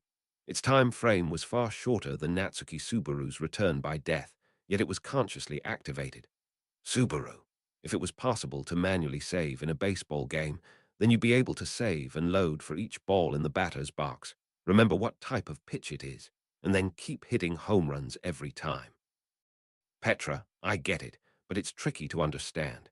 Can you really do that sort of thing? Subaru. It's a bit difficult to explain to a girl who only knows the concept of the game on a surface level. For having read Natsuki Subaru's Book of the Dead, she had intended on understanding it past the surface level, but in the sense that they were memories that did not come alongside first-hand experience. What the imaginary Subaru was saying was correct. Although she was peering into Subaru's memories, Petra's sensibilities remained entirely her own.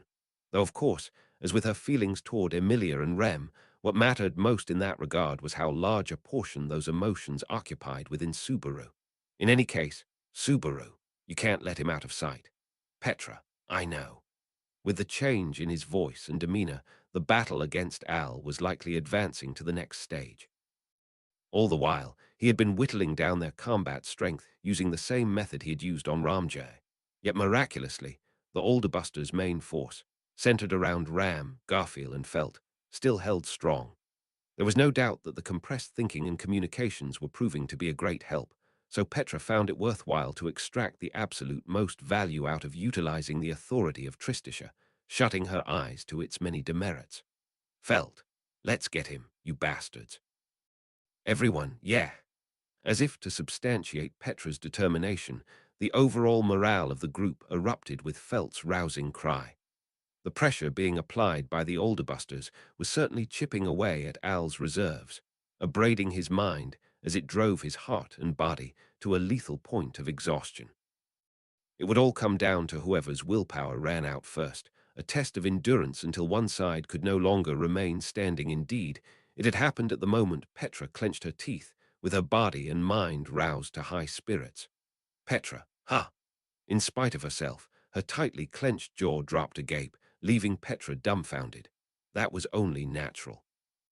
After all, it was only just a moment ago that the Alderbusters had fired themselves up, brimming with motivation, as they triumphantly launched their all-out assault on those members of the Alderbusters, without any warning, suddenly began toppling down where they stood like dominoes, unable to do a thing about it.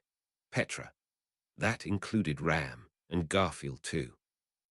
It of course included the members of the main force, Felt, Flam and Grassis, Ratchins, Gaston, Camberley, Doltero, and even the rest of the members of the Alderbusters all lost their strength.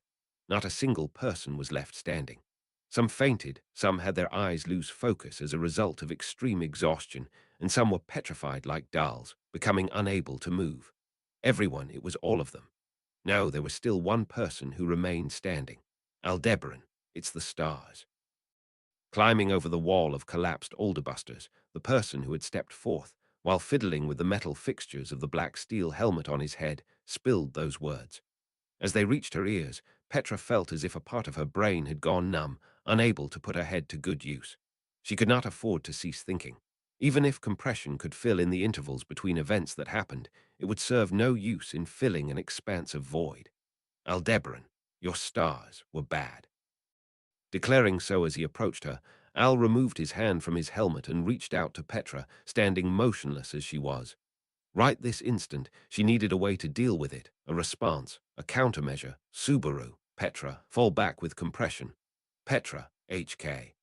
Reflexively following the angry-sounding plea, Petra compressed space, retreating a great distance backwards.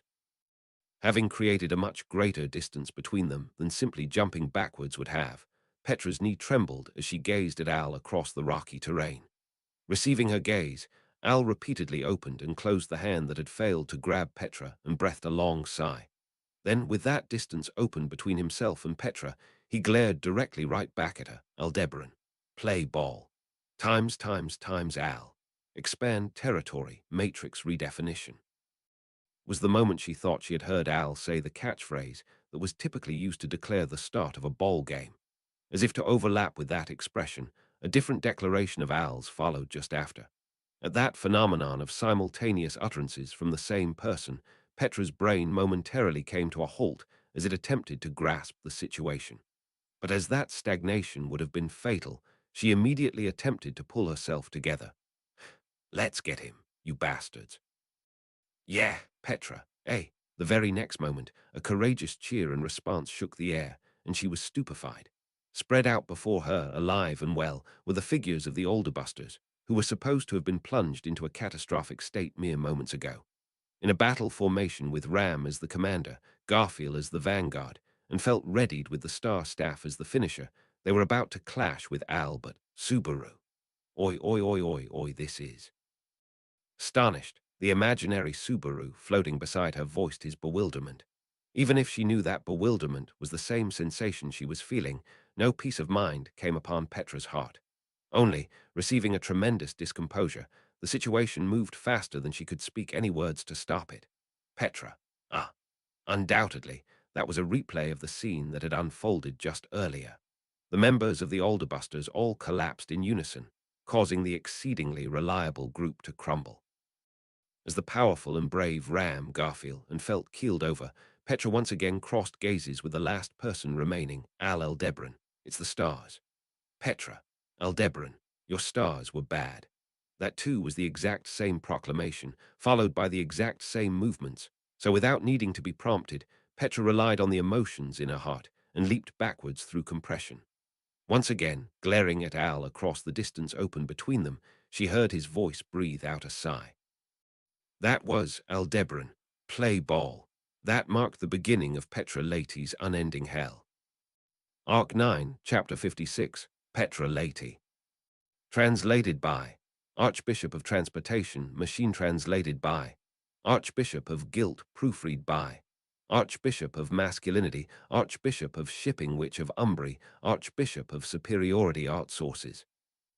Greiflamart Gluck 000 C. Rainchen, 1 Gura 7342, Yagiagi 4440, 4 Gura 7342. Petra Leti was a country girl born in Arlam village, a village in the kingdom of Lugunica. She had been born with a remarkable appearance and a natural shrewdness, but other than that, there was nothing particularly noteworthy about her. Originally, there would have been no room for her to become involved with events that would be engraved into history, and she would have likely lived out her entire life as a mere villager, with any prospect of visiting a city being nothing more than a dream. Ergo, having veered off her original route, becoming involved with several larger-than-life incidents that would go on to be etched into history, Petra's current state of existence was a result that had been warped through interference. The fact that her fate had been distorted was something that even Petra herself was aware of. Originally, Petra was a cringeworthy girl who prided herself on her cuteness, under the mistaken impression that she could lead all the nearby adults and children around by their noses. Surely, the original Petra would have never corrected that misunderstanding, instead spending her days selfishly acting like the ruler of her own miniature world. She did not think that would have been a particularly bad life. She believed such a life would have been happy and enjoyable in its own way. Only, now that she had strayed from the original, Petra's value simply did not allow her to view that as happiness. Petra, after all, none of the people I currently love would be there, would they? Subaru would not be there. Frederica would not be there. Emilia would not be there. Beatrice would not be there. Maylie would not be there. Ram would not be there. Rem would not be there. Ryuzu would not be there. Anna Rose would not be there. Garfield would not be there. Otto would not be there. Clind would not be there. Roswell, well, that could wait for now, but everyone would not be there. Petra, that sort of thing, it's horrifying. If her original self was the one who had never met the people she loved, and her self that was standing here now was the result of some collision of fate, then she was truly glad she had strayed off from it. As the result of taking a route that was not the original, one after another, she had been subjected to difficult experiences, painful experiences, sorrowful experiences, bitter experiences, experiences that made her think she was going to die, and experiences that almost made death seem like the preferable outcome. But beyond even those tough experiences she had been put through, there were things she had been given, things she had managed to grasp for her own. Hence, Petra Leti believed this from the bottom of her heart. Petra, even if I could redo my life over and over, I'd still choose to stray from the original. Then I'd meet you again and again, just so I could tell you this. That person who knows the same suffering as you, despite looking so pained and so anguished, is still wishing upon the stars after all. Petra Leti would, God, Buddha, Ad Lagna. For as long as I live, I hereby vow to never see off another's departure. Petra, H.K. With a sharp exhale, she kicked off the rocky ground, running with reckless abandon. Correcting her form, leaning forward, getting off to a start so ideal that it even amazed herself, she ran faster than she ever had in her entire life, and ran and ran and ran. The sound of blood pumping roared through her body, her heart pounding out of her chest as if it would burst, and leaving her own ragged breaths far behind her, she ran. But even when she ran that hard, Aldebaran, play ball. The moment that cold declaration reached her from behind, her vision completely shifted. Before she knew it, the fastest sprint her legs had ever run in her life had come to a halt, leaving her standing frozen in astonishment upon the rocky terrain. Laid out in front of her was the familiar scenery to which she had assuredly turned her back, and within it, the man clad in steel helm muttered, Aldebaran, expand territory, matrix redefinition. That was the signal that the man, with his face concealed behind the helmet of jet black, had commenced some undertaking by use of his authority. This span of time would always commence with that declaration of his, followed by her allies within her field of vision, knowing nothing of that man's undertaking, fiercely raising voices that shook the air. Felt, let's get him, you bastards. Everyone. Yeah. Centered around the battle cry of the courageous young girl,